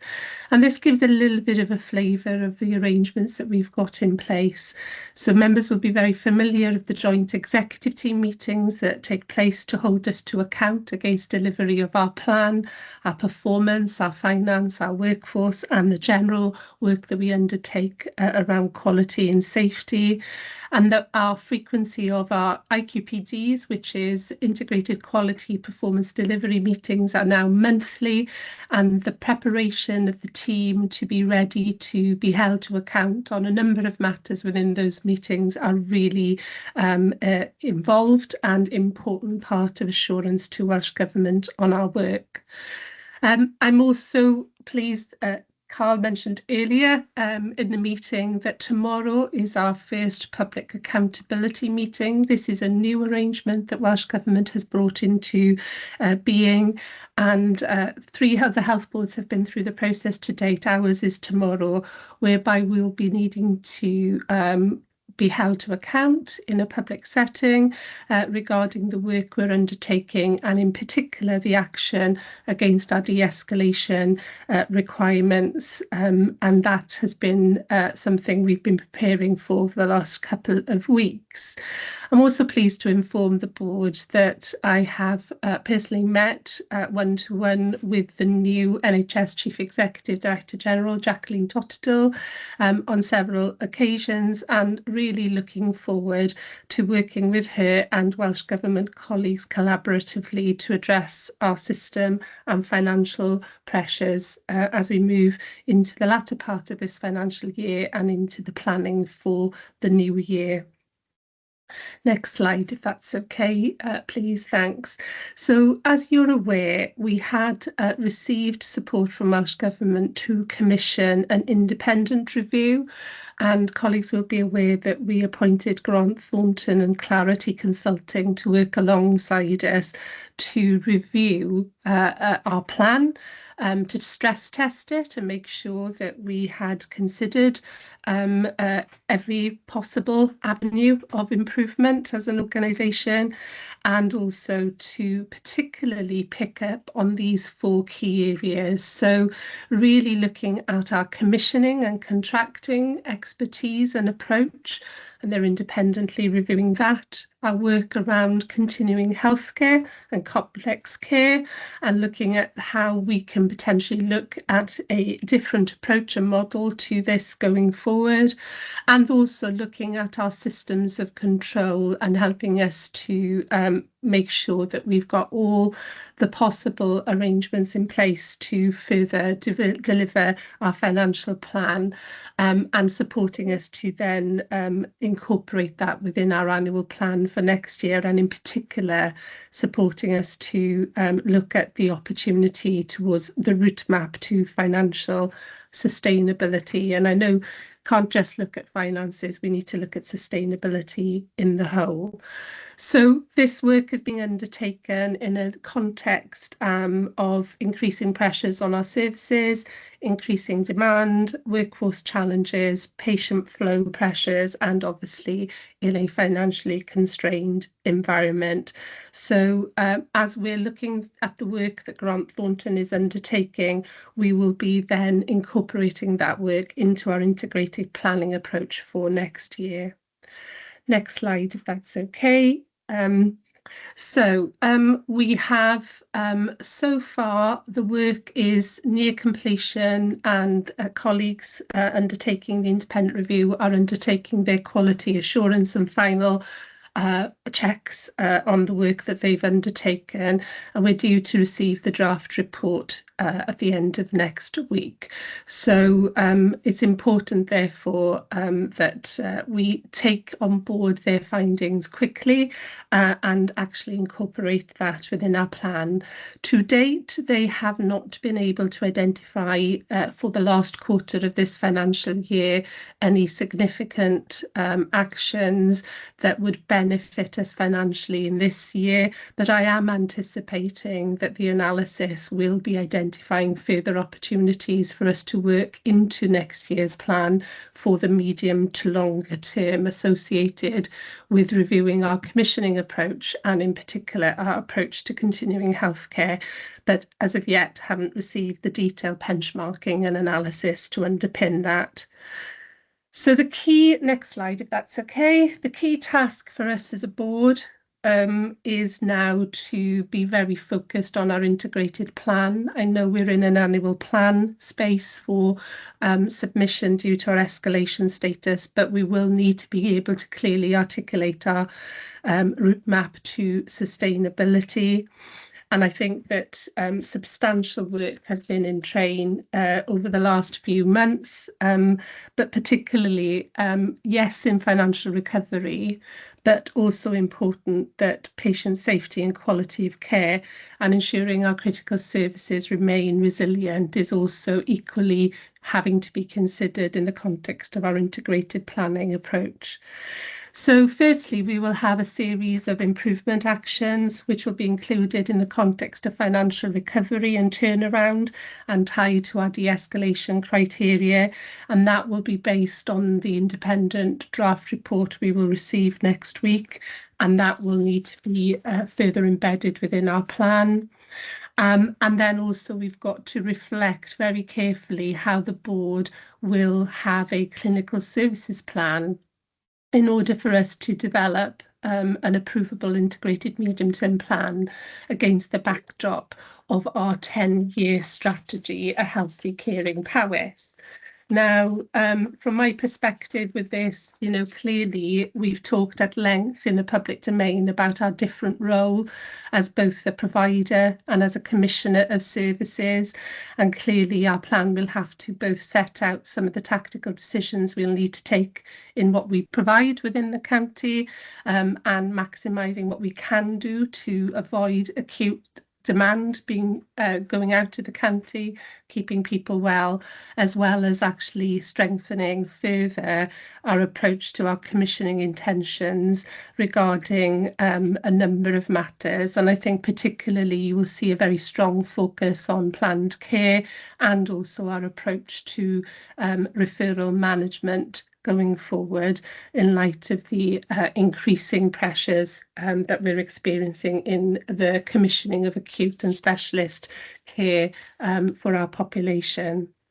And then finally, just next slide, if that's okay, it's just a little bit of a reminder of our de-escalation criteria that was agreed at the outset with Welsh Government. And, you know, the expectation is that we develop a balanced and credible 3-year medium-term plan ideally, but in terms of next year, an acceptable annual plan. We will be receiving the draft planning framework from Welsh Government, the draft performance framework and financial allocations in December, and that will form the basis of the planning assumptions that we'll incorporate for consideration by the board later in December and January, and as we move in for formal approval by the end of March. And clearly the very clear position is that we need to be able to demonstrate substantial financial improvement trajectory as part of this plan, in particular delivering as a minimum the target control total, which is the ask that has been clearly given to us as a board and to myself as accountable officer. So I hope that's helpful, Chair, just to kind of reference the broader position we're in and the work and how that fits together in terms of the integrated plan.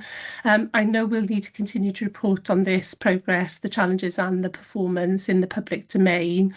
And obviously, I still want to reiterate, yes, we have a financial issue, a very substantial one, which we're taking very seriously, but it will be our role as a board to make sure that we are considering this in the context of keeping our services safe, improving access to care and ensuring that our residents receive the best possible health and wellbeing support now and for the future.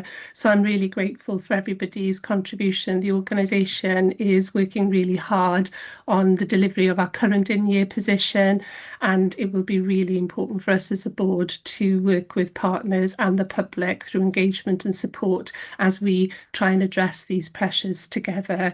So there is a separate item on this as well, which is our assessment against the revised planning maturity matrix from Welsh Government, and I know Nicola possibly wanted just to say a few words about that. Is that okay?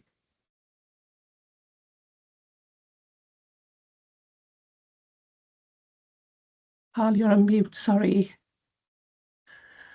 I'm really sorry. So just before we come to the planning maturity matrix, you know, all of this will be very, very familiar to us as board members. We have been keenly and very carefully focusing on these matters for some time now, but it's really helpful, Hayley, to have this set out in this way, so succinctly and so accessibly for us and indeed for others. So very grateful for that.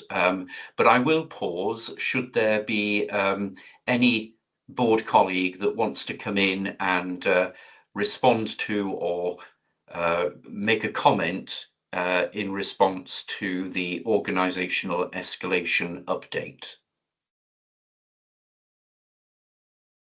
In which case we are asked to receive Hayley's organisational escalation mid-year update and to take assurance that appropriate mechanisms are in place to monitor and report to us as a board and our committees against the level 4 de-escalation criteria.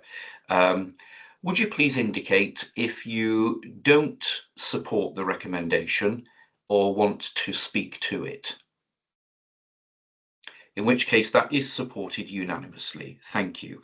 And Nick, you're going to draw our attention to the planning maturity matrix. Thank you. Thanks, Chair. So as part of our level 4 de-escalation criteria for planning and strategy, along with the other health boards that are also in level 4 escalation for the same, we have been asked to refresh and revise the planning maturity matrix that Welsh Government has given us for submission to Welsh Government by the 28th of November. The detailed maturity matrix has been scrutinised and assured by the Executive Committee and also by the PPPH Committee, and that is not provided here for the board, but summary is provided on pages 4 and 5 of the paper. The paper also draws attention that the maturity matrix has changed considerably since the last time the board will have seen it. Is much more comprehensive, so change from example 6 elements that we need to score now to 24, and the criteria have been strengthened and are now defined very closely, and it's not possible to sort of be part improved on the criteria. You need to meet all of the criteria to be able to put forward a particular score. As a result, in some areas our scores have decreased from the previous version, particularly around the tightening of areas like the development and delivery of a clinical services plan and an approvable IMTP. As I say, we've taken reflections from both the Executive Committee and the members of PPPH forward into this paper for approval by the board today, as I say, for submission to Welsh Government.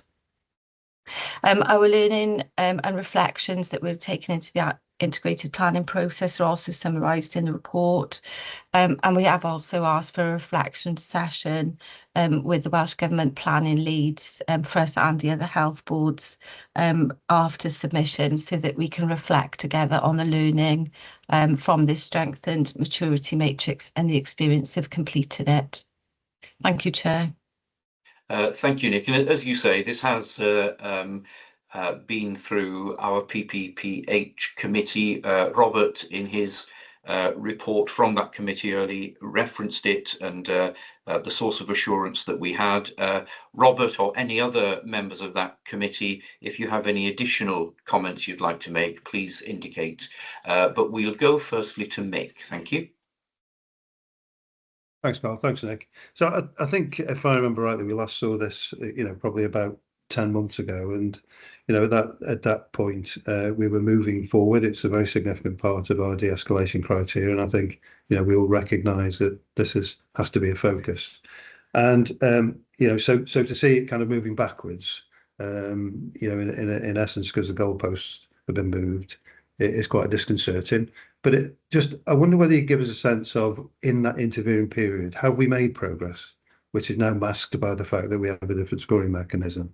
And are we kind of able to really pinpoint where the real focus needs to be over the next period to get us to a position where Welsh Government are going to be confident that we are kind of positioned now in terms of the escalation, in terms of planning arrangements. Thank you. If you hold Mick's question, Nick, please, and we'll just have another couple of contributions before we come back to you. And we go to Ronnie. Thank you. In ways, my observation and question is similar to Mick. I suppose the point about a maturity matrix is that with each progressive iteration, you should see improvement, but that's not made easy if some of the parameters that we're expected to report on have changed. My particular observation would be, and I understand why when recording theme scores, the overall judgment score defaults to the lowest one. But if I look at operational planning in particular, that is scoring 1 across the piece. So I just wondered, again, do you have a sense that we are improving or that our maturity on all of this is in an improving position? Thank you. Thank you. And Steve, please come in. Yes, thanks. I mean, as a member of the PPPH committee, we did discuss this at some length at our last meeting. And I think just to echo the comments, in a sense, my comment sort of follows on from the questions that Mick and Ronnie have asked. I think we did note and had some concerns about the scoring process and the fact that particularly in areas, for example, in governance and engagement, we were having to score very low, although, I think because of the absence of an IMTP, but in practice, we are able to demonstrate that we are in some areas much higher than that. So I think it's a difficult balance, but we did discuss this at quite some length in PPPH. Thank you. So over to you, Nick, and I think Hayley also wants to comment afterwards. So, Nick, and thank you for members' comments. I think we share some of what I'm hearing is disappointment, really, that we're not able to demonstrate at the moment that progress that we would have hoped to be able to demonstrate. And to answer your question, Mick, I think over the last year, certainly while I've been in the health boards, there is evidence of improvement. So through the Better Together programme, we've taken the products that we previously had through the Better Together discovery phase and the building on the strategy, and then a lot of further planning on developing our clinical services plan for a large area of our services in phase 1 being community mental health services and our pattern of service delivery. As you know, we'll receive a paper on the progress of that today. The difficulty with the scoring is until that's agreed formally through consultation and we're implementing it, we can't score that highly. And as we considered in the committee, we're several years away from that. But whilst we continue to implement and do that planning. Similarly with the IMTP, that is a statutory duty, as we know, on all health boards, and therefore the criteria are very strict. But obviously we've made great strides in making sure that we've got one plan. We'll continue to do that as we go forward. And what will need to underpin that is that evidence of financial improvement to score well, which again, through the route map work that Hayley's already discussed, we are bringing that together. So I think in terms of our planning, I think we can say there's improvement. In terms of the product, obviously we are still away from an approved clinical services plan and an approvable IMTP, and that's the purpose of the route map work, to sort of lay out when we might get to those. In terms of operational planning, I think again we do have a lot of areas of good practice on that, and we're not a big burly acute services provider with very comprehensive demand and capacity planning required. And obviously, as you know, our clinical leadership and pattern of employment is very different in that space to other health boards. And again, that is difficult for us to score highly on those criteria. However, in terms of the products of operational planning, as we'll come to in the IQPR, our performance is in a good place.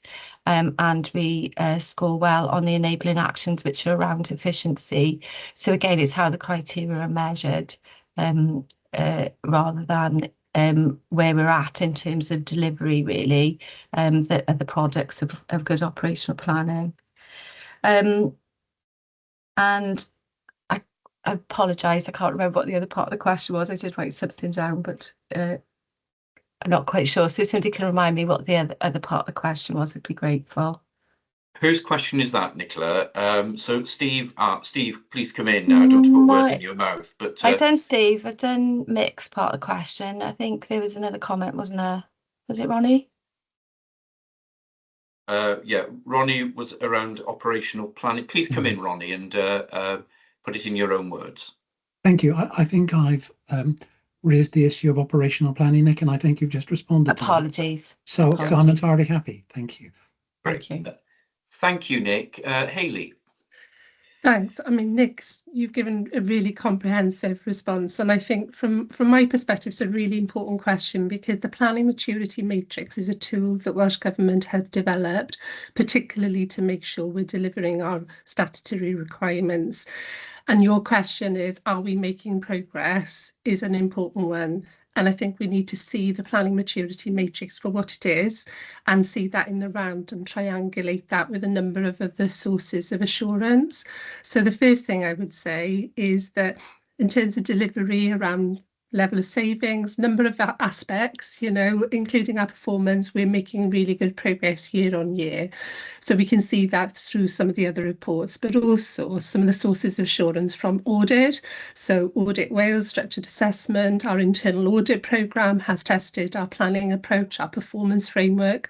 We've strengthened our quality approach as well in terms of that. So I'm sharing this because I think it's really important from a morale point of view for this organisation that people can see progress, even though that in one tool it may look like we've gone backwards. We are not comparing the same to what we did last year. It is different methodology and a different requirement. So I think I'd like to reflect, Chair, about how we can bring that more to life potentially for the board and for the public in terms of public trust and confidence in the board, that we are making progress.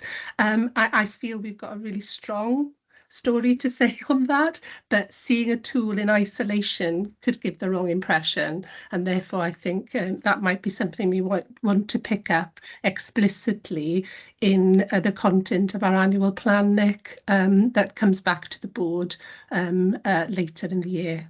Thanks.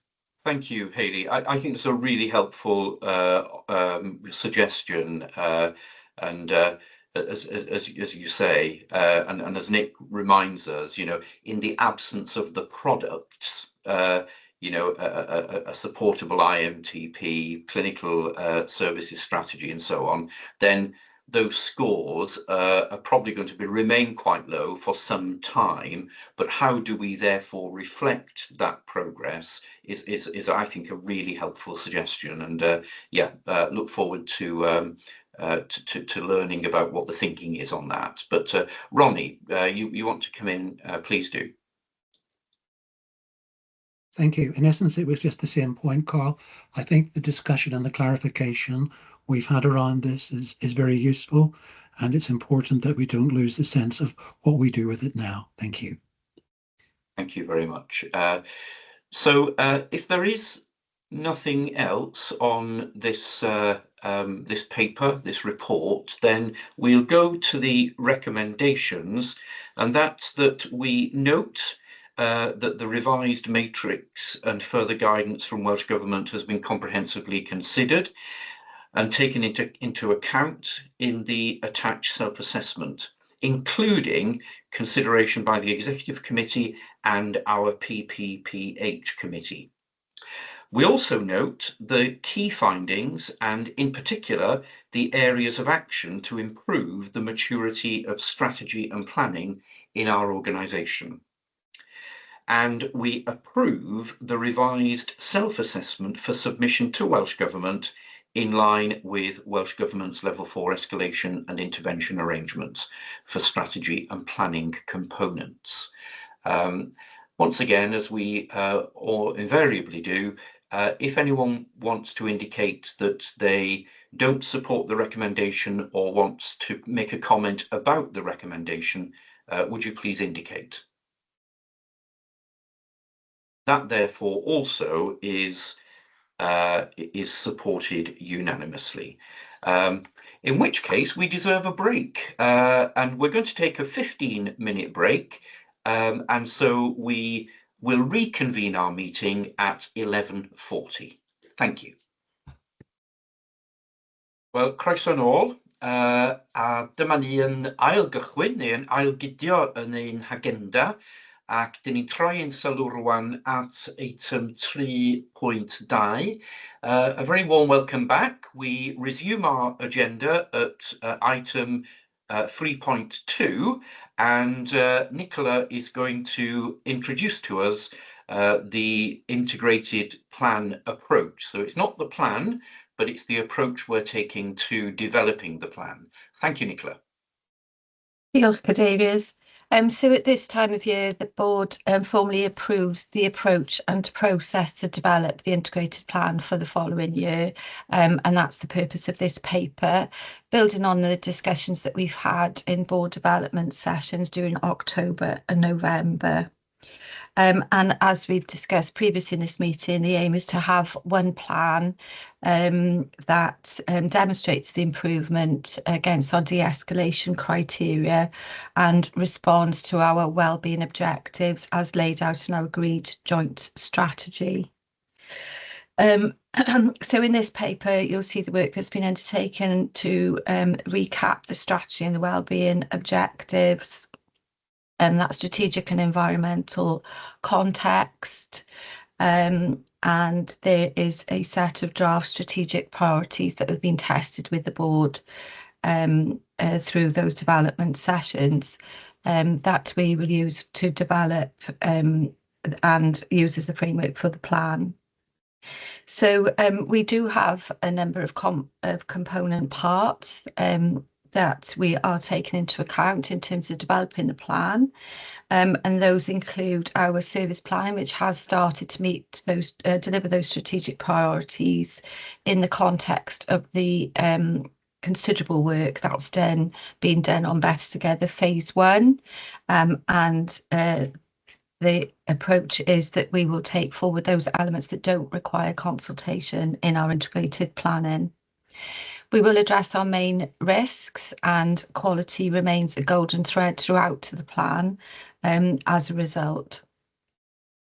And we haven't received the NHS Wales planning or performance frameworks for next year yet, but obviously the performance assessment underpinned by demand and capacity planning will be really important to us to bring forward as we develop the plan, particularly after Christmas. We have undertaken the financial assessment at a high level, which we've discussed informally as a board, and we will be discussing further, particularly in the prioritisation phases in January and February. And the plan will include our savings plans and respond to the external consultancy report when we receive that from Grant Thornton. Remaining actions to deliver the strategic commissioning framework based on our commissioning intentions that have already been shared with our providers will also be included in the plan. Bearing in mind that some of those are interdependent with our service planning, with our Better Together transformation, and will also are likely to feature in the final Grant Thornton report. It is really important for us that we remain in a recovery phase, and those short-term actions, as Hayley outlined earlier, will be very much evident in the plan, as well as delivering our developing our route map, which Hayley's also described towards sustainability in the medium term. But we're also very aware that all of those actions are really important, but actually in the end, demand is driven by population health need, and we do have more work to do to improve population health and reduce inequalities as laid out in the population health strategic framework, which the board approved earlier this year. So those longer term actions to prevent the preventable, and those early things that we want to tackle to have that impact in the longer term will also be described in the plan. So as I say, there's a lot of work to do, which is laid out in the paper to coordinate all of those elements, and the diagram at high level that shows that is included in the paper, and the detailed process that we'll undertake to do that is also included. I should also reiterate, as Katie mentioned earlier, that Llais are coming to board development in December to talk about the evidence and insights from our population, and we discussed that earlier, and the purpose of coordinating that for Llais and Katie to attend in December is so that we can take those insights and respond to those in our plan as well. And we remain obviously in very close conversation with Llais through Katie and her team as the plan develops. So on that basis, the approach is recommended to the board for approval, Chair. Thank you, Nicola. And as you say, not only has this had careful attention by the Executive Committee, we have on 2 occasions as well looked at this informally in our board development sessions, and so we're familiar certainly with its content. But I'll invite colleagues to come and contribute to this agenda item. Initially, we'll go to Mick. Thanks, Carl. I was just going to start with that kind of reflection that we have been involved in this process, and therefore just seeing it kind of in paper just confirms really what we've been discussing for some time, and it makes a great deal of sense to me, Nick. I was just interested in what we've learned from our reflection of our experience over the last 2 years and how that's reflected in this process. So I'm particularly interested in what happens if our plan does get rejected because the financial position is not acceptable. Over the last 2 years, that's been hugely draining for the organisation, and the consequences of having that kind of iterative conversation with Welsh Government about what is an acceptable plan has really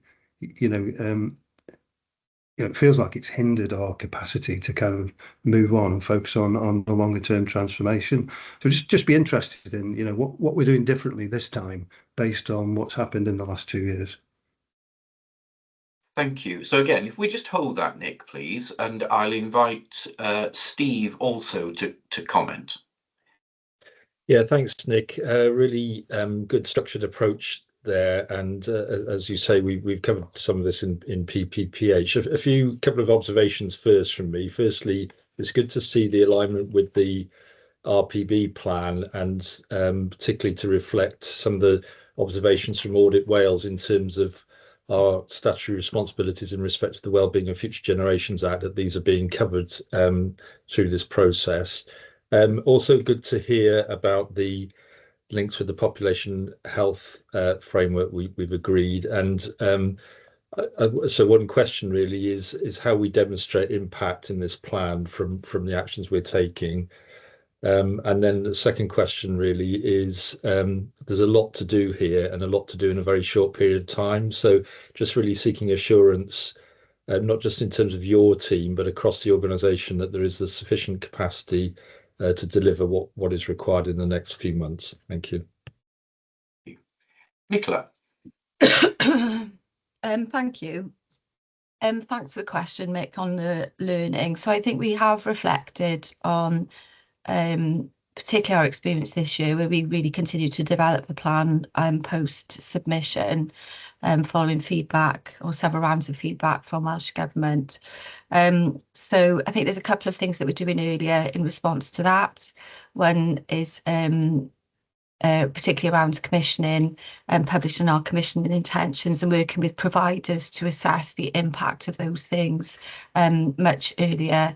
Obviously, we made some commissioning decisions that are quite far reaching, quite late in the annual plan process this year, and have been transacting those during the year. And again, the purpose that we did it informally considered the financial assessment much earlier in the process, again, was part of built on that learning. And working through our savings scenarios will be important to us as we look to make choices and triangulate the plan after Christmas. Again, we responded to some of those requirements on savings in further loops. So I think working at some scenarios on that would be really important to us so we understand the choices that we need to make. And the route map and the work on that as well, I think, is part of that reflection. Turning to Steve's point around population health needs and metrics, I think that will be something that we'll need to work through, Steve. I think Mez is having thoughts on that, particularly around those longer term actions, where sometimes the impacts take longer to occur, but it will be something that we're looking to prove across the plan. And I'll just open up to Mez if there's anything on those longer term points that she particularly wants to raise. And your point on there's a lot to do is right. We've got a lot of moving parts this year, largely because of Better Together. We're at much further forward than we were last year, and that's good, but means that you know, there's further planning to do on that, and we'll need to bring that and coordinate that with our delivery plan, which we've already started. And again, we've started that much earlier this year in order to manage the impacts on our teams, actually, so we're doing it over a longer period, so hopefully that will help. But particularly with the results of the Grant Thornton report, which obviously we haven't had yet, and we'll need to respond to that. So I think, Steve, I think we've planned it as far as we can with all our capacity, and it's owned by the whole executive committee on that basis. I think if there are areas where there will need to be further planning, in reality, after the end of March, the plan will be a point of time where we'll need to flag those areas. And I just think we need to be realistic about that. Thank you, Nick. Thank you, Chair. Mez wants to come in specifically, I assume, around the population health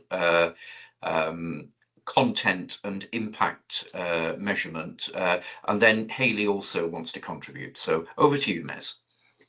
Yeah, thank you. Yeah, and Nicola's sort of more or less covered everything really in terms of how we bring the population framework into the annual plan, but also recognising the work of the RPB as well. And there'll be choices really as a board that we'll need to make as well in terms of areas of priorities, but important that we also align to the Welsh Government priorities around population health as well. And we already have some targets around population health that we're working towards, such as smoke-free Powys and so forth, and weight management, where we have very robust metrics that we're able to track against our actions. Thank you, Chair. Hayley? Thank you. I think it was really on the point of learning in particular I wanted to come in, which is really about how we get alignment in our plan across NHS Wales and also with all of our providers in cross-border as well. So Nicola mentioned commissioning intentions and the early conversation around that, but also we just need to recognise that we will be needing to look at choices between, clearly we're committed to delivering against the National Planning Framework, that's our job. We've got to show how we're demonstrating progress against that, but we haven't yet seen the revised performance framework. And so we may have to think about the learning up front around some of the planning assumptions we put in place as we are getting some of these points a little bit later next month. So the reason I say that, I think that the performance choices as a provider and as a commissioner and what that translates into commissioning intentions is something we're going to try and do very early, and that will be before as part of the submission of the plan. I think the framework around the assumptions around growth, inflation, and some of the planning parameters, for example, we've talked around the handling of potentially tariff increases in England as one example of that. We need to make sure that there is consistency in planning assumptions. And I know I picked that up in Joint Commissioning Committee yesterday, which is what is the sort of alignment of our planning assumptions across organisations, particularly when there's a very clear relationship needing to be built into our plan, for example, around the assumptions around JCC activity. So I think there are a couple of areas that will mean we'll be working at the same time as other organisations on the development of the plans, and it's always quite tricky because of the level of commissioning activity we rely upon. So I think we've got to be pragmatic, but I think we certainly had conversations yesterday about directors of finance and directors of planning in particular getting their heads together to share and understand what the differences currently in the planning assumptions are looking like from an organisational perspective. And I know that Welsh Government will also be interested in understanding that as well. So clearly last year we had the position of the 1.77% being allocated, and the handling of some of those points I think we'll need to consider in the board in January and as it comes forward into the March meeting. So I think there's lots for us to do. Our capacity is our capacity. We've done a plan every year on time and we've delivered it. May not like the plan in terms of our ability for it to be approvable from the point of view of all of our statutory requirements, but in terms of us collectively as a board doing the work and coming to a board approved position, I've got confidence in the team that we will do that again this year. Thank you, Hayley. Mick, Steve, would you like to respond to any of that? Please come in, Mick. Yeah, thanks, Carl. Hayley, I understand that, it's entirely our responsibility to design, develop, present the plan to Welsh Government. But it seemed to be, we started negotiating about what was acceptable in March after the plan had been presented. And, that then created a kind of 6-month window where instead of focusing on the long term, we were, kind of incrementally trying to improve the plan. And I just wonder whether there's an opportunity, given that we are ahead of the curve this time, to have some of those conversations in advance to get an understanding of, within those difficult choices and those consequences, getting a sense of what might be acceptable before we actually get to March. It just seems that we the last 2 years we've been behind the curve by about 6 months, and it's consumed a huge amount of organisational energy that we could perhaps preempt with some conversations. Thank you. Could I just come in? Yeah, please, just to reassure, I appreciate these things sometimes take some time to conclude, but at every point we'll be sharing our assumptions and wanting to get to a shared position on this. So previous years we've shared, working drafts, etc. We will do the same this year. And, as I said right at the start of the meeting, I had a really positive first couple of meetings with the new NHS Chief Executive, Director General, and, I'm really hoping we can get to a shared understanding as swiftly as we can, because I agree with you, continuing to be in discussion as we're moving into later part of the year is not only difficult, but it is really hard then for us to actually focus our efforts on where we need to be, which is delivering the actual plan. Thanks. Thank you. So thank you all. There aren't any comments, additional comments on that. So thank you, Nick. We come to the recommendation. This needs our approval, and we are asked to take assurance that the plan approach and process has been subject to engagement and scrutiny by the executive team, but also, as we've acknowledged, in our board development sessions and mechanisms. We're also asked to note that the recap provided on the context and strategic framework and the key aims of the 26-27 plan in that context. We note the draft strategic priorities and the plan on a page And again, we have discussed this in some detail in our board development conversations and through our subcommittee scrutiny. And the final component of the recommendation is that we take assurance that a process is in place to manage the complex interdependencies, and also to note the high-level process and timelines, with the first draft scheduled to be submitted to us as a board in January of next year, and the final draft for approval in March of 2026. Once again, if there are any that would like to indicate they don't support the recommendation or want to make a comment about the recommendation, would you please indicate?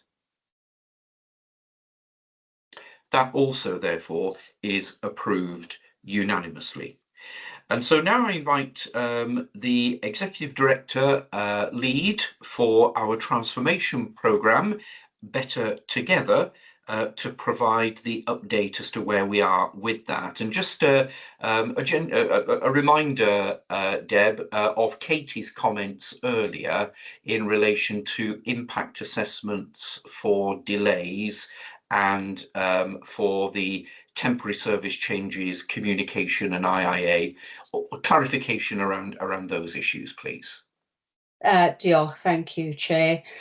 So this is an update report to board outlining the current position with the Better Together programme, status of temporary changes and bringing forward the closure reports for the initial stages of engagement with the public stakeholders and staff. Those closure reports you'll find in Appendix 1 and 2. The report sets out what has been achieved since January 2025, the products developed in support of Phase 1. And just as a reminder, Phase 1 covers adult, physical and mental health community services. I will take the report and appendices as read, but I will pull out a few key points for board. So last month we took the decision to extend the timelines for the first phase of Better Together to enable greater validation and in particular to respond to the comments from our external consultation assurance provider.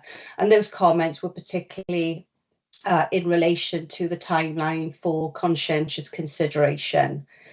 The decision to extend the timeline should not be interpreted as losing momentum with the Better Together programme, and we are working hard and prioritising the conclusion of Phase 1. This changed timeline and taking account of the forthcoming Senedd elections means that we will be adopting a phased approach to consultation. And the consultation for Phase 1 is likely to take place around September next year.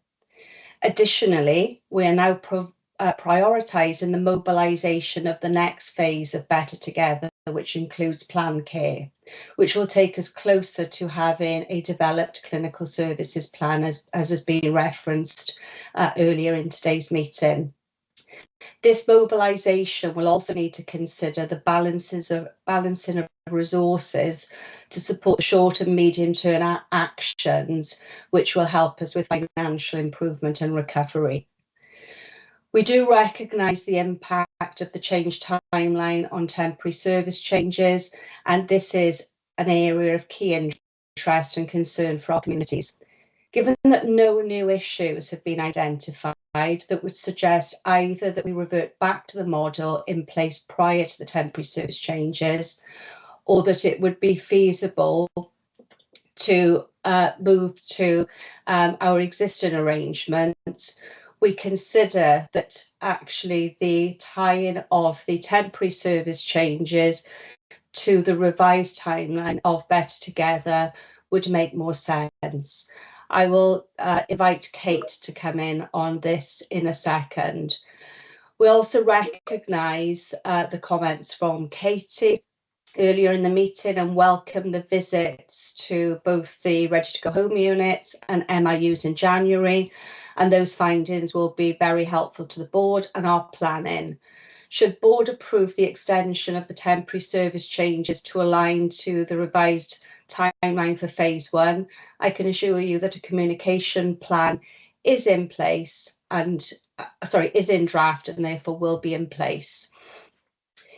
In summary, the appendices describe the approach methodology for engagement across all our stakeholders. The common concerns that were raised were around transport in a rural community, workforce challenges, access to services, digital inclusion, and so on. But also they were a range of really wonderful suggestions and ideas, all of which will continue to be considered and built into our forward planning. A further assurance update will be presented to board no later than March 2026, which will draw on quality and safety monitoring, patient experience, including the CLICE urgent care review, staff experience and stakeholders, and will also include the outputs from the programme of continuous engagement with our communities, which has taken place between now and February next year, and we'll visit all 13 localities. I'll pause there for any questions, but we'll invite Kate to come in and pick up anything remaining on temporary service changes and Katie's comments. Thank you. Thanks, Deb. Kate, would you like to come in now before we go to other contributions? Thank you.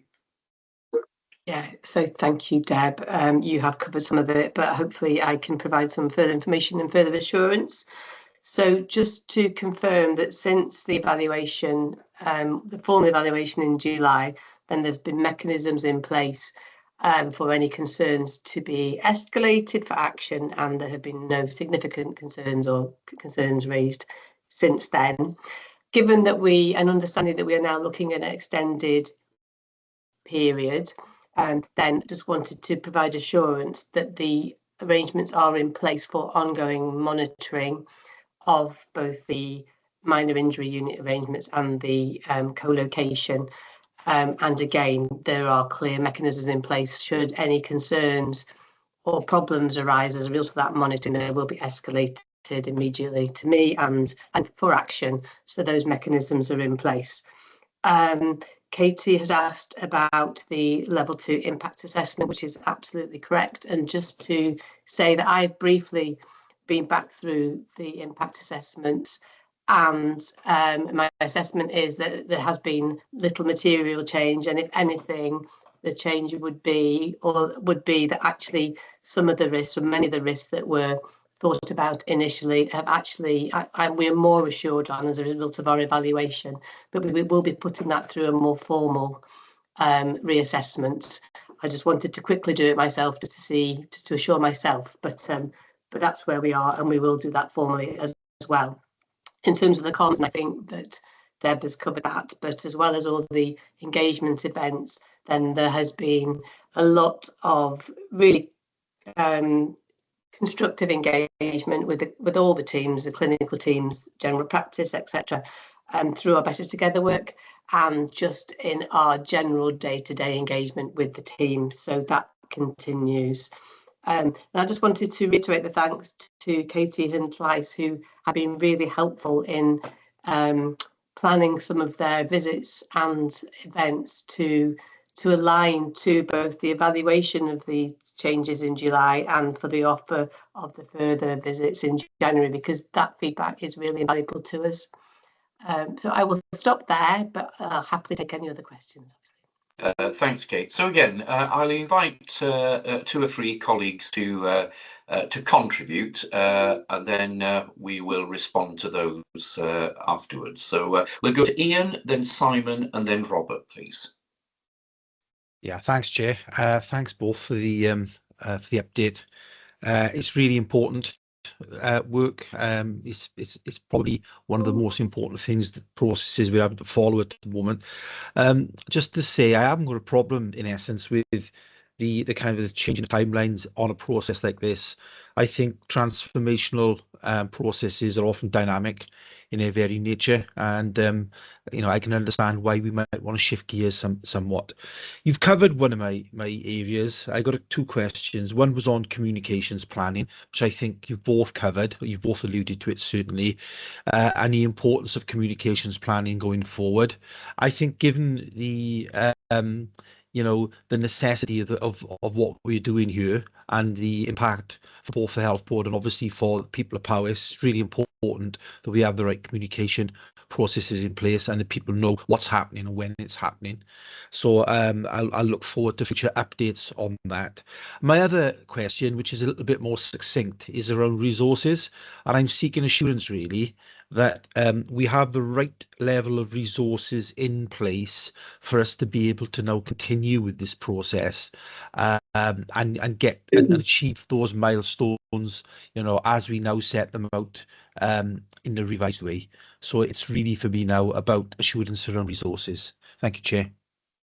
Thank you, Ian. We go to Simon.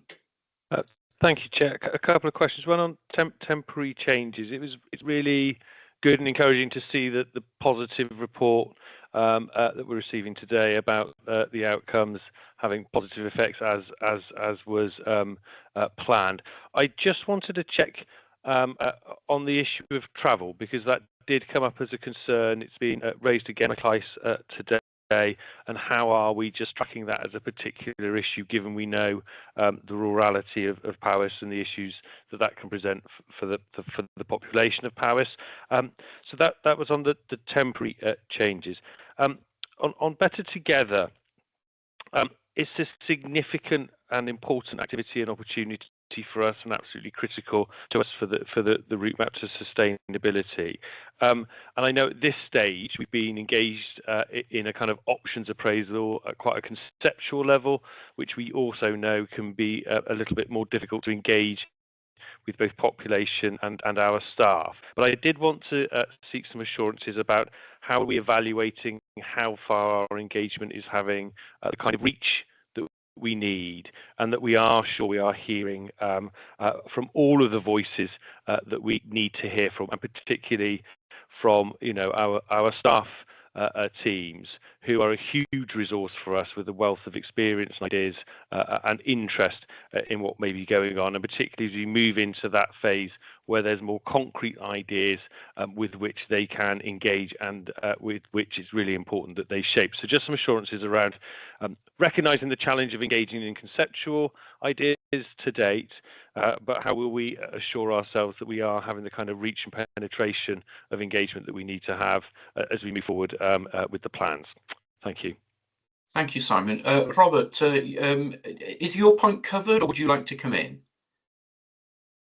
It's been covered by Ian, actually. Thank you. In which case, let's go to Chris, and then we'll come back to Deb and Kate. Yes, thank you. I just wanted to pick up on it's within the section which is regarding risk. Again, it builds on Ian's point about organisationally, have we got enough resource to be able to address that? But the other one was about public readiness for change and the new model. And I just wanted to see what was our approach to ensuring that we've got the public ready for that change that's forthcoming, and how we're doing that. I know we've got some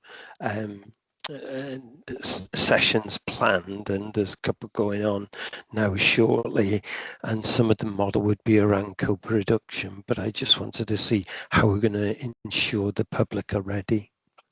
Thank you. Thank you, Chris. So Deb, Kate, which one of you wants to I'll kick off if that's okay. Yeah. So thank you, Ian. Around the reflection on the comms, there is a work stream that specifically looks and plans for comms, not in terms of just the number of events, but the contents, the objectives, how we land in the messages with individuals inside the organisation and clearly outside. So a very busy work stream, which will get busier the closer we get to consultation and firming up some of the conceptual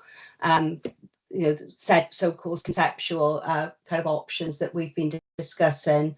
In terms of, so I'll jump around, but I'm hoping I'll pick up under themes all of the questions.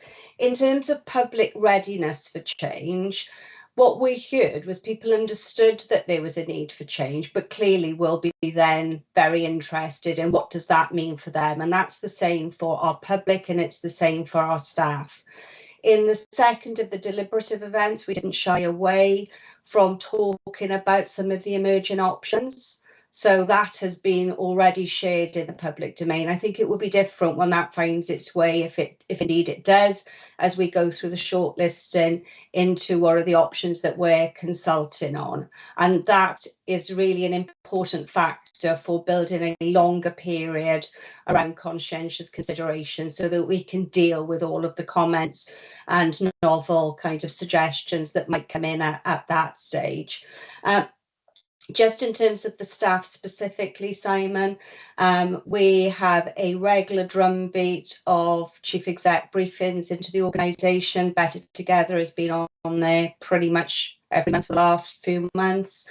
There is a weekly update briefing note that is on the intranet, and through the RPB and funding, we have prioritised a transformation resource, not just for the health board, but for partners as well, to support the landing of those messages, dealing with the concerns, and actually supporting line managers to take their role in communicating directly with their teams. So more work to be done as we get closer to those stages. In terms of the question around resources, it's a careful balance, and it is regularly considered. We've taken, as I said in the opening introduction, we need to be agile because we may need to put some transformation resources to support some of that financial recovery. But that's not saying that we're not progressing with Better Together. As I said, we are working at the mobilisation now for planned care, which is the next stage.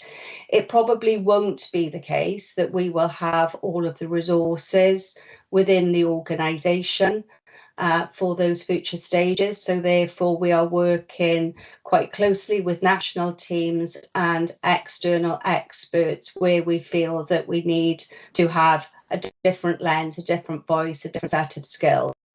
So we will continue to build that resource plan and adjust it depending on what we see going forward.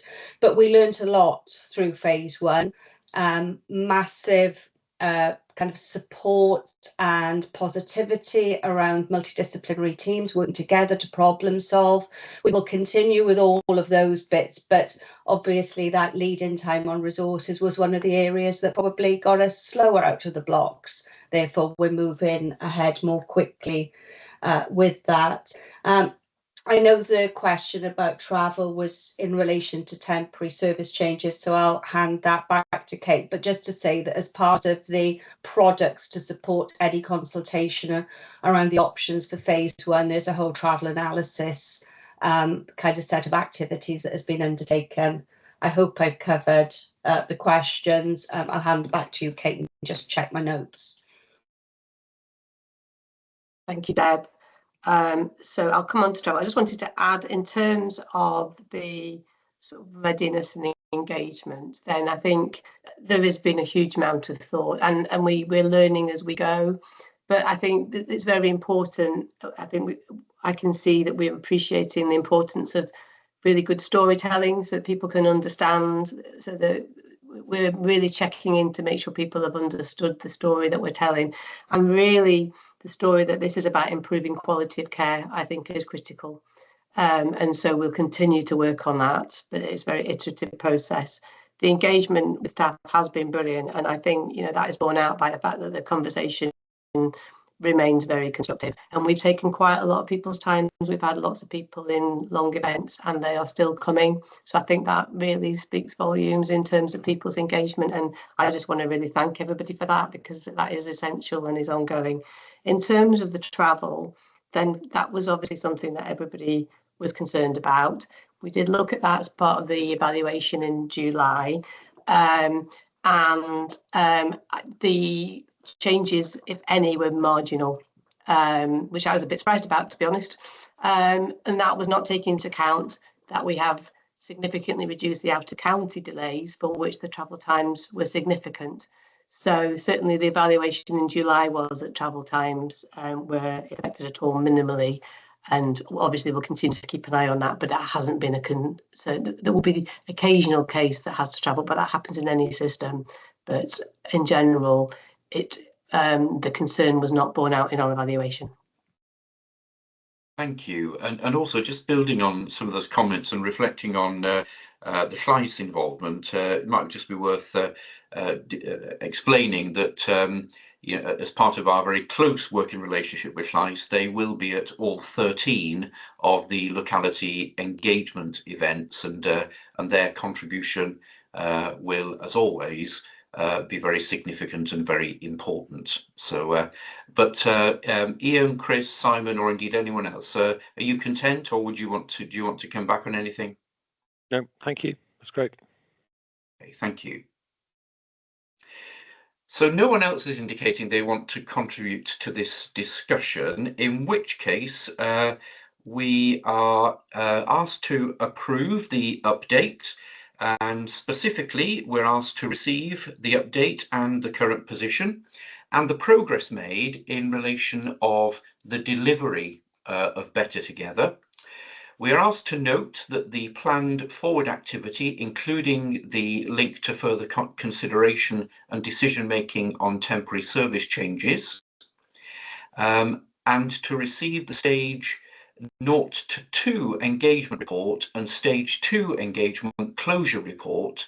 And finally, to take assurance that engagement activity for stages 0 to 2 have been delivered. So again, would anyone like to comment on that recommendation, or indeed indicate that they don't support it? That too is supported unanimously. Thank you very much indeed. We then invite Pete, our Executive Director for Finance and our Deputy Chief Executive, to present the month 7 financial report. Thank you, Pete. Thank you, Carl. Good afternoon, everyone. What I would take you through the finance report at a relatively high level. We can then pick up on any questions and queries around the position. So as Carl's helpfully said, this is the finance report for month 7.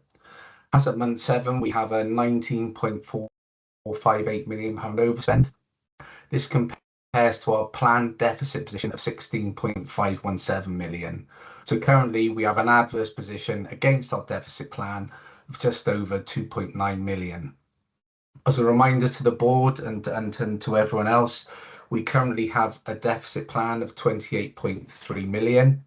We're monitoring our performance against that deficit plan, and the variance of £2.9 million is against that full year plan. Now, included in the position, we have a shortfall against our savings target. That shortfall has a full year impact of £4.8 million.